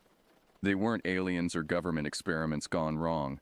They were something older, something that had always been here, hiding in the shadows of human civilization. The indigenous people of the area had stories, legends of skinwalkers and shapeshifters that lived in the Red Cliffs. But knowing what they were didn't make them any less terrifying. The Wright house stood empty when we went back, but not abandoned. Fresh claw marks scored the walls. Something had been nesting there, waiting. Sarah set up cameras, motion sensors. I brought weapons, not that they'd helped last time, but having them made me feel less helpless. We waited. The first disappearance happened 3 days later. A hiker, found in pieces near the river. Then a homeless man on the outskirts of town. The police blamed mountain lions, but we knew better. We set our trap in the Wright house. Sarah's grandmother had left instructions. Ancient symbols, rituals passed down through generations of survivors. They weren't magical, just old knowledge about these creatures' weaknesses. They hunted by scent, by the smell of fear. So we filled the house with industrial chemicals, overwhelming their senses. They could move through shadows. We set up UV lights, eliminating dark spaces. Then we waited. It came on the third night. Not one creature, but 3. They moved like liquid darkness, all wrong angles and 2 long limbs. But this time we were ready. The fight was brutal, primitive. Our preparations helped, but these things were strong, fast, intelligent. I took a claw across the chest that nearly gutted me. Sarah got thrown through a window but managed to trigger the UV arrays. The creatures screamed, a sound like metal tearing, when the lights hit them. Their skin bubbled, smoked. They tried to retreat into shadows that no longer existed. In the end, we didn't kill them. Maybe couldn't kill them, but we drove them out, forced them back into the deep places they came from. The symbols Sarah's grandmother provided seemed to seal them away, at least temporarily. We found their nest in the house's foundations. More photographs, documents spanning centuries, evidence that these creatures had been living alongside us, wearing human faces, building lives until something triggered their transformation. That was 5 years ago. Sarah and I still keep watch.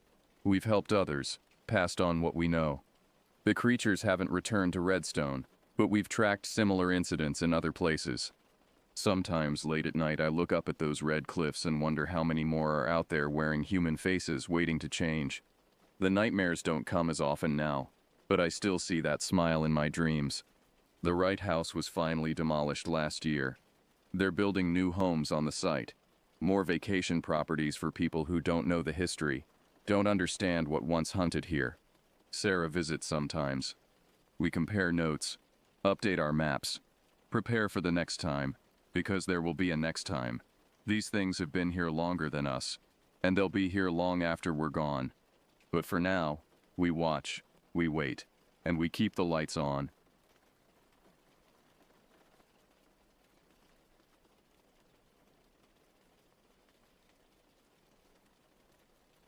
My name is Gabriel Hernandez.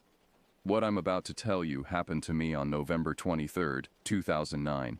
It's a story that will stretch the limits of your belief, but I swear to you, every word is true. This is a tale of terror, of creatures that defy explanation, and of one man's desperate fight for survival against an enemy beyond imagining. Strap yourself in, dear reader, for you're about to take a journey into the heart of darkness, a place where nightmares become reality, and the impossible becomes all too possible. This is my story, the story of the Skulkers. Well, what do you know? A rainy day in paradise, or at least what passes for paradise here in the deep south. I tossed a pack of peanuts at the squirrel clinging to the window screen, a dumb grin on its furry face. Nature's little beggar, I muttered, lighting a cigarette. The rain hammered against the tin roof, a steady drumbeat against the quiet morning. I took a long drag, savoring the acrid taste of the tobacco. It was a vice, I knew, but out here in the sticks a man needed his vices. They kept the boredom at bay, kept the demons from scratching too hard at the door. A shrill ring of the phone sliced through the air. I snatched it up. Werner Residence, Gabriel speaking. Mr. Werner, a woman's voice, clipped and official. This is Deputy Branson from the Marine County Sheriff's Department. We received a call regarding a situation at your property. Situation. I frowned, glancing out the window at the rain-soaked fields. What kind of situation? We've been informed of a possible incident involving one of your tenant farmers. I let out a low whistle. Tenant farmers? You mean old man Millerson? That old coot's been dead for years. We'll need you to come down and confirm, sir. I sighed, stubbing out my cigarette. It looked like my quiet morning had just been shot to hell. The drive to Millerson's place was a slog through mud and rain. The old farmhouse stood hunched at the end of a long dirt track, its windows dark and vacant. Deputy Branson, a young woman with a face like a slapped trout, met me by the porch. She pointed toward the barn. The call came from there, she said. Anonymous tip said there was a disturbance. I followed her through the rain, the mud sucking at my boots. The barn door creaked open, revealing a scene straight out of a slaughterhouse.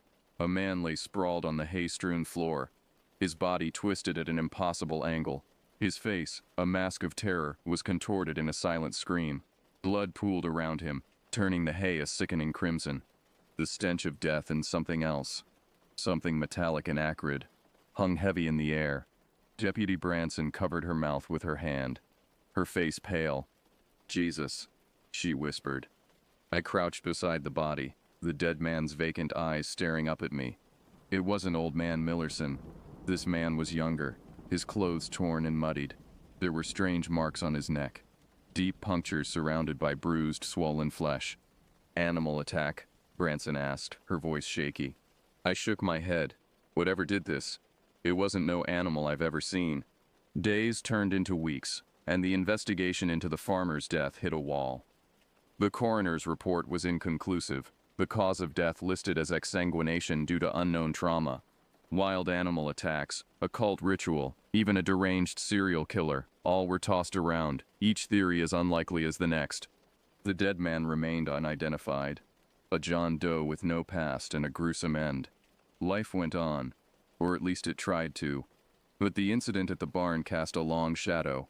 Whispers followed me like a stray dog, curious eyes watching from behind curtained windows as I went about my business.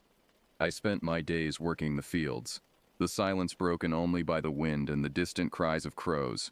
But my mind was never far from that bloody scene in the barn. Something about it gnawed at me, a splinter in my brain that I couldn't shake loose. One evening, as dusk settled over the farm, I decided to take a walk. The air was thick with the scent of pine and damp earth. The woods bordering my property had always held a strange allure for me, a sense of mystery that drew me in. I followed a narrow trail deeper into the woods, the trees closing in around me like a green tunnel. A rustling in the undergrowth caught my attention.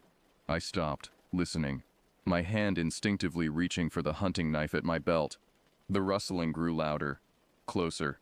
A low growl sent a shiver down my spine. And then suddenly, it burst from the bushes. A creature unlike anything I had ever seen. It was large, easily the size of a bear, but leaner, more agile. Its skin was a patchwork of dark matted fur and leathery scales. Its head was elongated, with a snout filled with rows of sharp teeth. But the eyes, I couldn't tear my gaze away from those eyes. They burned with an unnatural intelligence, a cold, predatory hunger that chilled me to the bone. I froze, my mind struggling to comprehend what I was seeing. The creature let out a guttural snarl, its lips pulling back to reveal its teeth, and then it lunged, its claws slashing at me. I threw myself to the side, narrowly avoiding its razor-sharp talons. Adrenaline surged through me, a primal terror that spurred me into action. I scrambled to my feet, my knife gripped tight in my sweat-slicked hand. The creature circled me, its eyes never leaving mine. It moved with an eerie grace, its powerful muscles rippling beneath its hide. I knew I couldn't outrun it. My only chance was to fight. I lunged forward, slashing at the creature with my knife. The blade connected with its shoulder, drawing a spray of dark blood. It let out a roar of pain and fury, its eyes blazing with hatred. We battled in the fading light, the forest floor becoming a battlefield of blood and torn earth. The creature was fast, powerful, but I was driven by a primal urge to survive. I dodged its attacks, my knife finding its mark again and again. Finally, with a desperate lunge, I managed to plunge the knife deep into its chest. It let out a strangled cry, its body convulsing. Then it collapsed, its eyes glazing over in death. I stood there panting, my body covered in wounds, my clothes soaked in blood. The creature lay still at my feet, its grotesque form illuminated by the pale moonlight. It was over, or so I thought.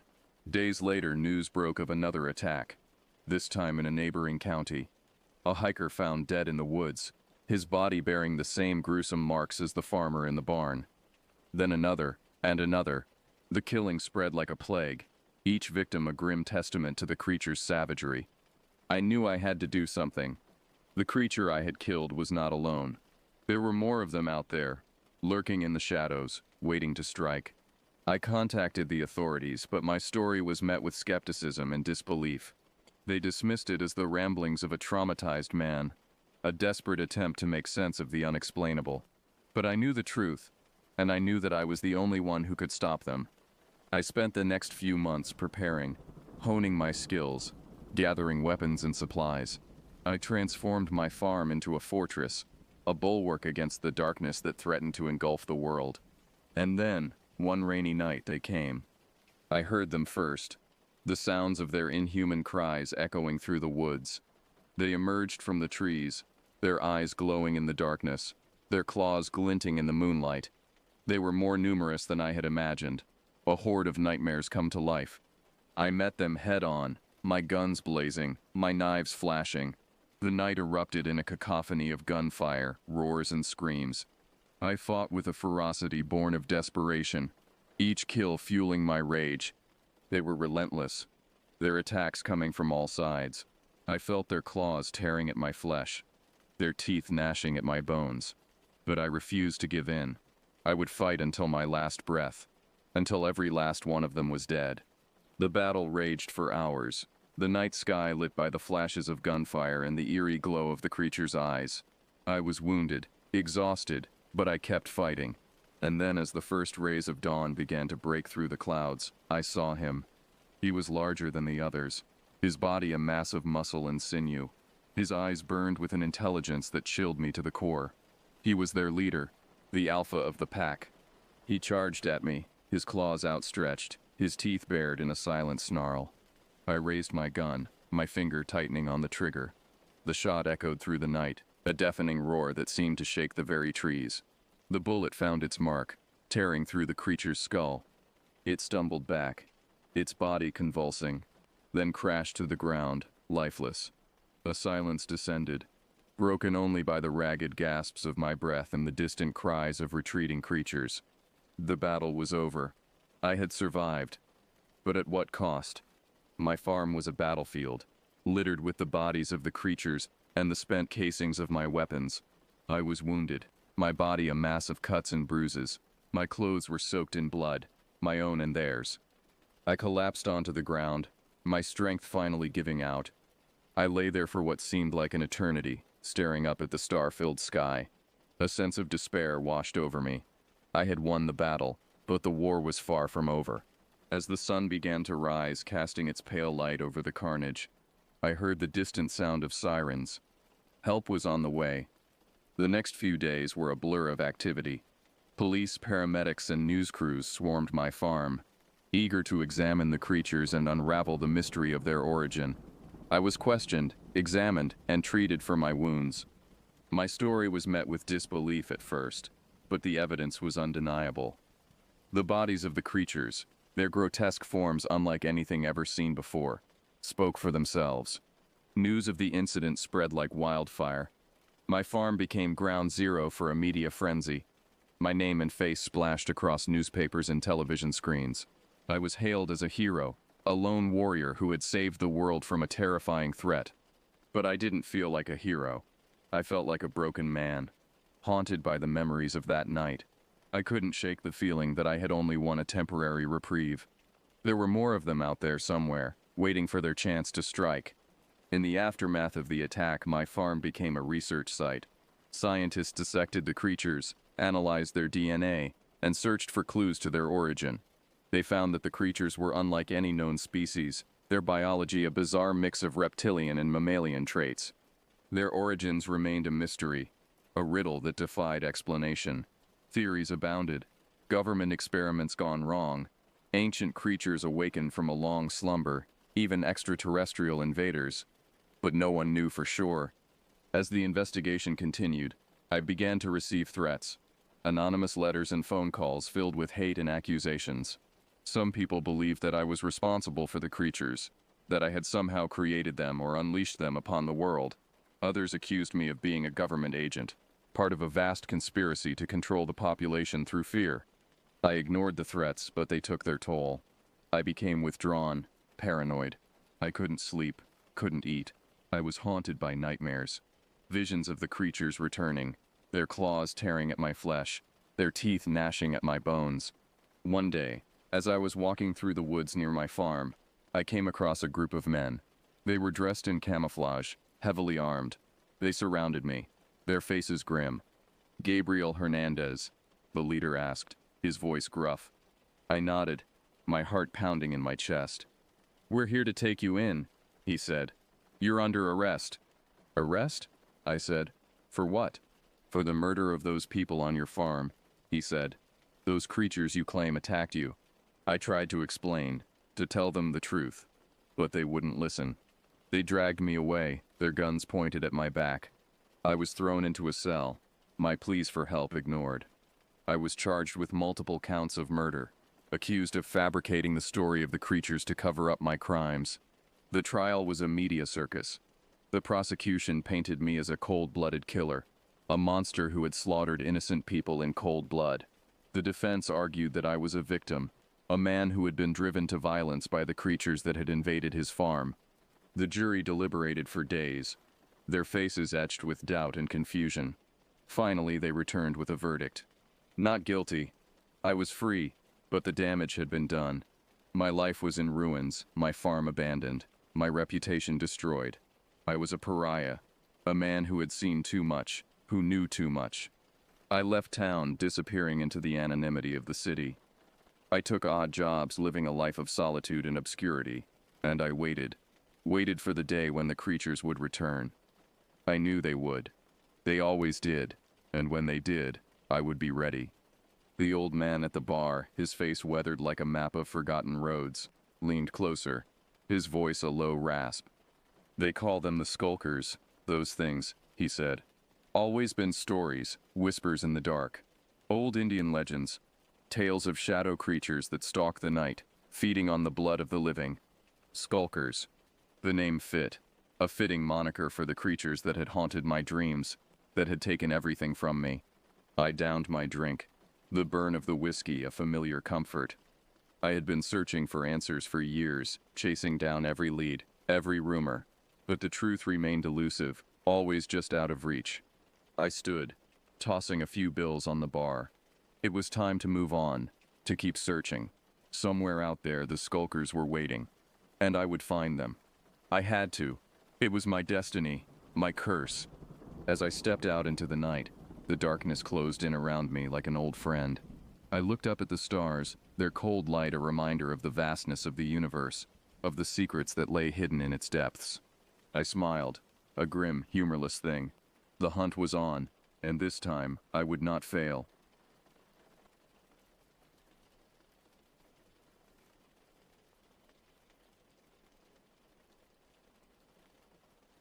The thing about horror is that it doesn't announce itself. It creeps in quietly, disguised as just another ordinary day. That's how it started for me. June 15th, 2015, a Monday morning in Payson, Arizona, that began like any other. The summer heat was already building, the kind that makes the pine trees release their sweet resinous scent into the air. I remember thinking it was going to be a quiet day. I'm Mark Bennett. Back then, I'd been with the Payson Sheriff's Department for 5 years, long enough to know every pothole and back road in our little slice of Arizona. Payson's the kind of town where everybody knows everybody else's business, where the biggest excitement usually comes from Mrs. Henderson's cat getting stuck in a tree, or the occasional drunk tourist wandering off the hiking trails. The job suited me. After 2 tours in Afghanistan with the Marines, I craved the predictability of small-town law enforcement. My wife Sarah, She was still alive then, used to tease me about being the most overqualified deputy in Gela County. All that combat training, she'd say, and here you are writing parking tickets. That morning started with coffee at Margie's Diner. Same as always. The regulars were there. Old Pete nursing his bottomless cup, Nancy wiping down counters that were already clean, Tommy Wilson arguing about the Diamondbacks' chances this season. The normalcy of it all stands out in my memory now, sharp and painful as a fresh wound. The call came in around 9:30 a.m. Mrs. Elwood at the general store reporting a petty theft. Some kid had grabbed a bag of chips and a candy bar. Standard stuff. I knew who it probably was before I even got there. Danny Owens, 14 years old and already well acquainted with trouble. His mother was a mess, cycling through rehab programs like TV channels, leaving Danny to basically raise himself. I remember pulling up to the store, the bell above the door jingling as I walked in. Mrs. Elwood was there, her silver hair pulled back in its usual tight bun, her face pinched with concern. But there was something else in her expression, something that made me pause. "Mark," she said, using my first name like most people in town did. I wouldn't have called, but there's something not right with that boy. The way he looked when he came in. I've never seen him like that before. I nodded, pulled out my notebook more out of habit than necessity. "Tell me what you saw, Eleanor." He was scared. Mark, really scared. Not the usual guilty look kids get when they're up to no good. This was different. He kept looking over his shoulder, like something was following him, and when he ran out, I swear he was crying. That detail caught my attention. Danny was a tough kid, the kind who'd rather take a beating than show weakness. If he was crying in public, something was very wrong. "I'll head out to the trailer," I told her. "Check on him. Make sure everything's okay." "Be careful," she said, touching my arm. There's something in his eyes, reminded me of my Henry, right before the end. Henry Elwood had died in Vietnam, decades ago. I'd seen his picture behind the counter. A handsome young man in dress uniform, his eyes haunted by things he'd seen in the jungle. The comparison sent a chill down my spine. The drive out to the Owens place gave me time to think. The trailer sat at the end of Creek Road, past where the pavement turns to gravel and the neat rows of houses give way to scattered mobile homes and patches of dense forest. It was the kind of place where people went when they wanted to be left alone, or when they had nowhere else to go. I knew the route well enough. Had been out there plenty of times for domestic calls when Danny's mom was using, or when neighbors complained about strange noises in the night. But something felt different this time. The air seemed heavier, the shadows between the trees deeper somehow. The first sign that something was truly wrong came when I pulled up to the trailer. Usually there'd be music blaring, or the TV running too loud, or at least the sound of Danny's beat-up skateboard on the wooden ramp he'd built in the yard. But today, there was nothing. Just silence, broken only by the ticking of my cruiser's cooling engine and the whisper of wind through the pines. The yard was a mess of rusted car parts and old tires, same as always. But there was something new, tracks in the dirt. Large tracks, unlike anything I'd ever seen before. At the time, I told myself they must be from some piece of construction equipment, though I knew deep down that wasn't right. They were too organic, too intentional. I approached the trailer, one hand resting on my sidearm out of instinct. The screen door hung askew on its hinges, swaying slightly in the breeze. Through the torn mesh, I could see that the main door was open, revealing darkness beyond. "Danny?" I called out. "It's Deputy Bennett. Just want to talk about what happened at the store." No answer, just that heavy silence, broken now by the creak of the screen door in the wind. That's when I noticed the smell. Copper and decay. A smell I recognized from my time overseas. The smell of death. I drew my weapon and radioed for backup. "Dispatch, this is Bennett. I'm at the Owens residence on Creek Road. Something's not right here. Requesting additional units." "Copy that, Deputy Bennett. Units en route. ETA 15 minutes. 15 minutes. In a town like Payson, that was as fast as it got. I knew I should wait, follow protocol, secure the perimeter. But then I heard it, a soft whimper from inside the trailer. The sound of someone trying very hard to be quiet and failing. Sometimes being a good cop means knowing when to break the rules. I moved forward, gun ready, and entered the darkness of the Owens trailer. What I found inside would change everything, not just for me, but for the entire town of Payson. The horror was just beginning. The interior of the trailer hit me like a physical force. The smell stronger now, mixed with stale beer and something else. Something that made the primitive part of my brain scream danger. Sunlight filtered through the dirty windows in thin shafts, illuminating swirling dust motes and revealing a scene of chaos. The living room was trashed. Furniture overturned. The cheap particle board coffee table splintered as if something massive had crashed through it. Dark stains marked the threadbare carpet, some old, some fresh enough to still be wet. I didn't need my training to recognize blood when I saw it. "Danny?" I called again, softer now, sweeping my flashlight beam across the debris. "It's Deputy Bennett. Are you hurt?" Another whimper, clearer this time, coming from upstairs. The sound sent ice through my veins. It wasn't Danny's voice. It was younger, higher pitched. A child. The stairs protested under my weight as I climbed, each creaking board a potential giveaway of my position. The upper floor was a narrow hallway with 3 doors. 2 stood open, revealing empty rooms in similar states of destruction. The third was closed. As I approached the closed door, my flashlight beam caught something on the wall that made me freeze. Claw marks, deep gouges in the wooden paneling, each groove wide enough to fit my thumb. They ran from about 7 feet up, all the way down to the floor, as if something massive had tried to anchor itself against being pulled away. The whimpering was coming from behind that closed door. I reached for the handle, my palms slick with sweat on the grip of my Glock. The door opened with agonizing slowness, revealing what had once been Danny's bedroom. The destruction here was absolute. The window was shattered, glass crunching under my boots as I entered. Posters hung in tatters from the walls, and Danny's prized skateboard collection lay scattered in pieces across the floor. But it was the closet that drew my attention, specifically the pile of clothes that seemed to be moving slightly. "Hello?" I called softly, approaching the closet. "It's okay, I'm here to help." The pile of clothes shifted, and a small face emerged, tear-streaked and dirty, but immediately recognizable. Sarah Wilson, 6 years old, reported missing 2 days ago. The search had been concentrated around her family's trailer, a quarter-mile down the creek. Nobody had thought to look here. "Sarah," I said, holstering my weapon and crouching down to her level. "It's okay, sweetheart, you're safe now." She launched herself at me, tiny arms wrapping around my neck with desperate strength. Her whole body trembled as she sobbed into my shoulder. "The monster," she whispered between hiccuping breaths. "It took Danny. It took him away." My blood ran cold. "What monster, Sarah? What did you see?" But she just shook her head, burying her face deeper into my uniform. I needed to get her out of there, get her somewhere safe. Questions could wait. I carried her down the stairs and out to my cruiser, where I radioed an update to dispatch. "I've got Sarah Wilson, alive but distressed. No sign of Danny Owens or his mother. Scene shows signs of violence.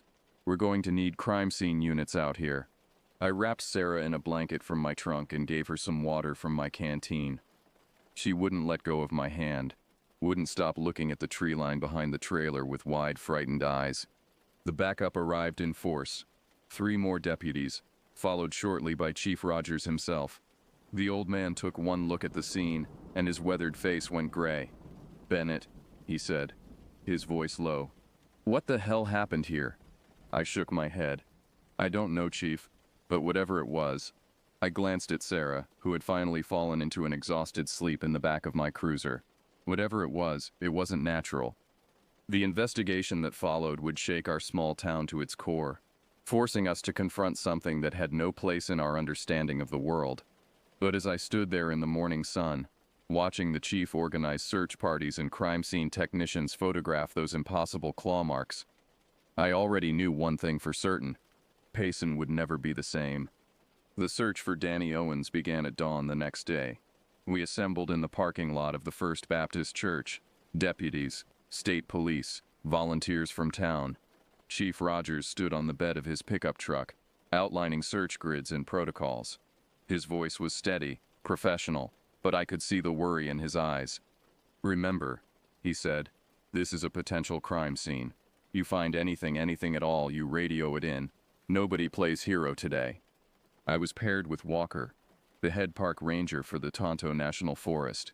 He was an old-timer, lean as jerky with eyes that had seen too much.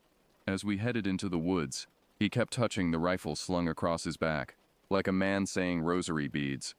"Something ain't right about this," he muttered as we pushed through the underbrush. "Them tracks back at the trailer ain't natural."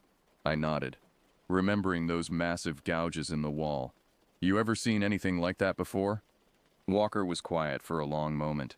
"Once," he finally said. "Back in '82, found a campsite up near the rim, torn apart like something had a temper tantrum. Same kind of marks. Never did find the campers."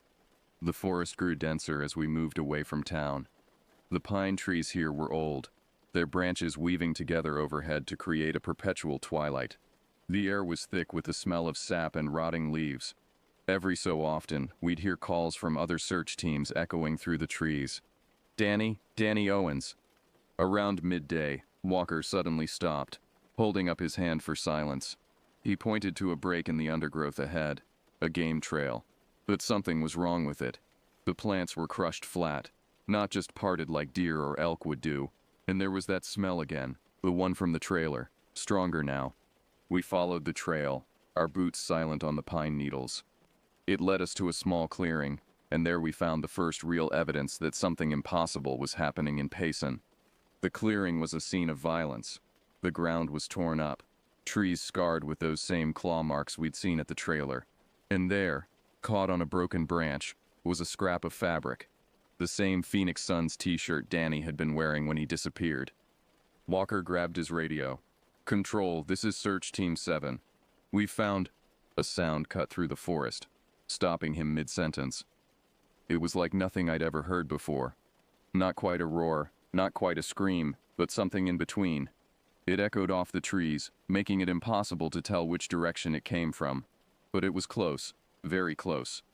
Walker's face went pale. Without a word, he unslung his rifle. I drew my sidearm, scanning the tray line. The forest had gone completely silent. No birds, no insects, nothing but our own breathing and the pounding of blood in my ears. Movement caught my eye. Something massive shifting in the shadows beneath the pines. It was there and gone so fast I might have imagined it. But Walker had seen it too. He raised his rifle, but before he could aim, all hell broke loose. It came at us from the left. A blur of dark fur and impossible speed. I caught glimpses as it moved, larger than a bear, running on two legs but hunched over like some prehistoric thing. The eyes were what haunted me later. Intelligent, hate-filled, glowing like hot coals in its shadowed face. Walker got off 2 shots before it reached him. The sound was deafening in the enclosed space. The creature didn't even slow down. It took him with one swipe of those massive claws, tossing him aside like a rag doll. I fired my entire magazine, the bullets seeming to have no more effect than bee stings. Then it turned those burning eyes on me. I'd like to say I stood my ground, that I faced the monster with courage, but instinct took over. I ran, crashed through the underbrush, branches whipping at my face, lungs burning as I pushed myself harder than I ever had before.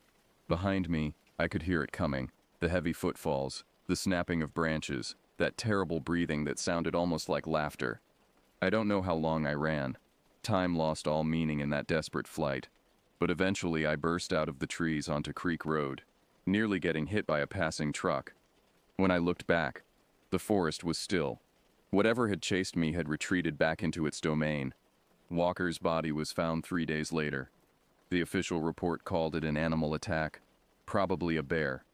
Danny Owens was never found at all. What followed was a summer of terror in Payson. The creature, we never did agree on what to call it, seemed to grow bolder after that first encounter. It started taking pets from backyards, then livestock from the outlying farms.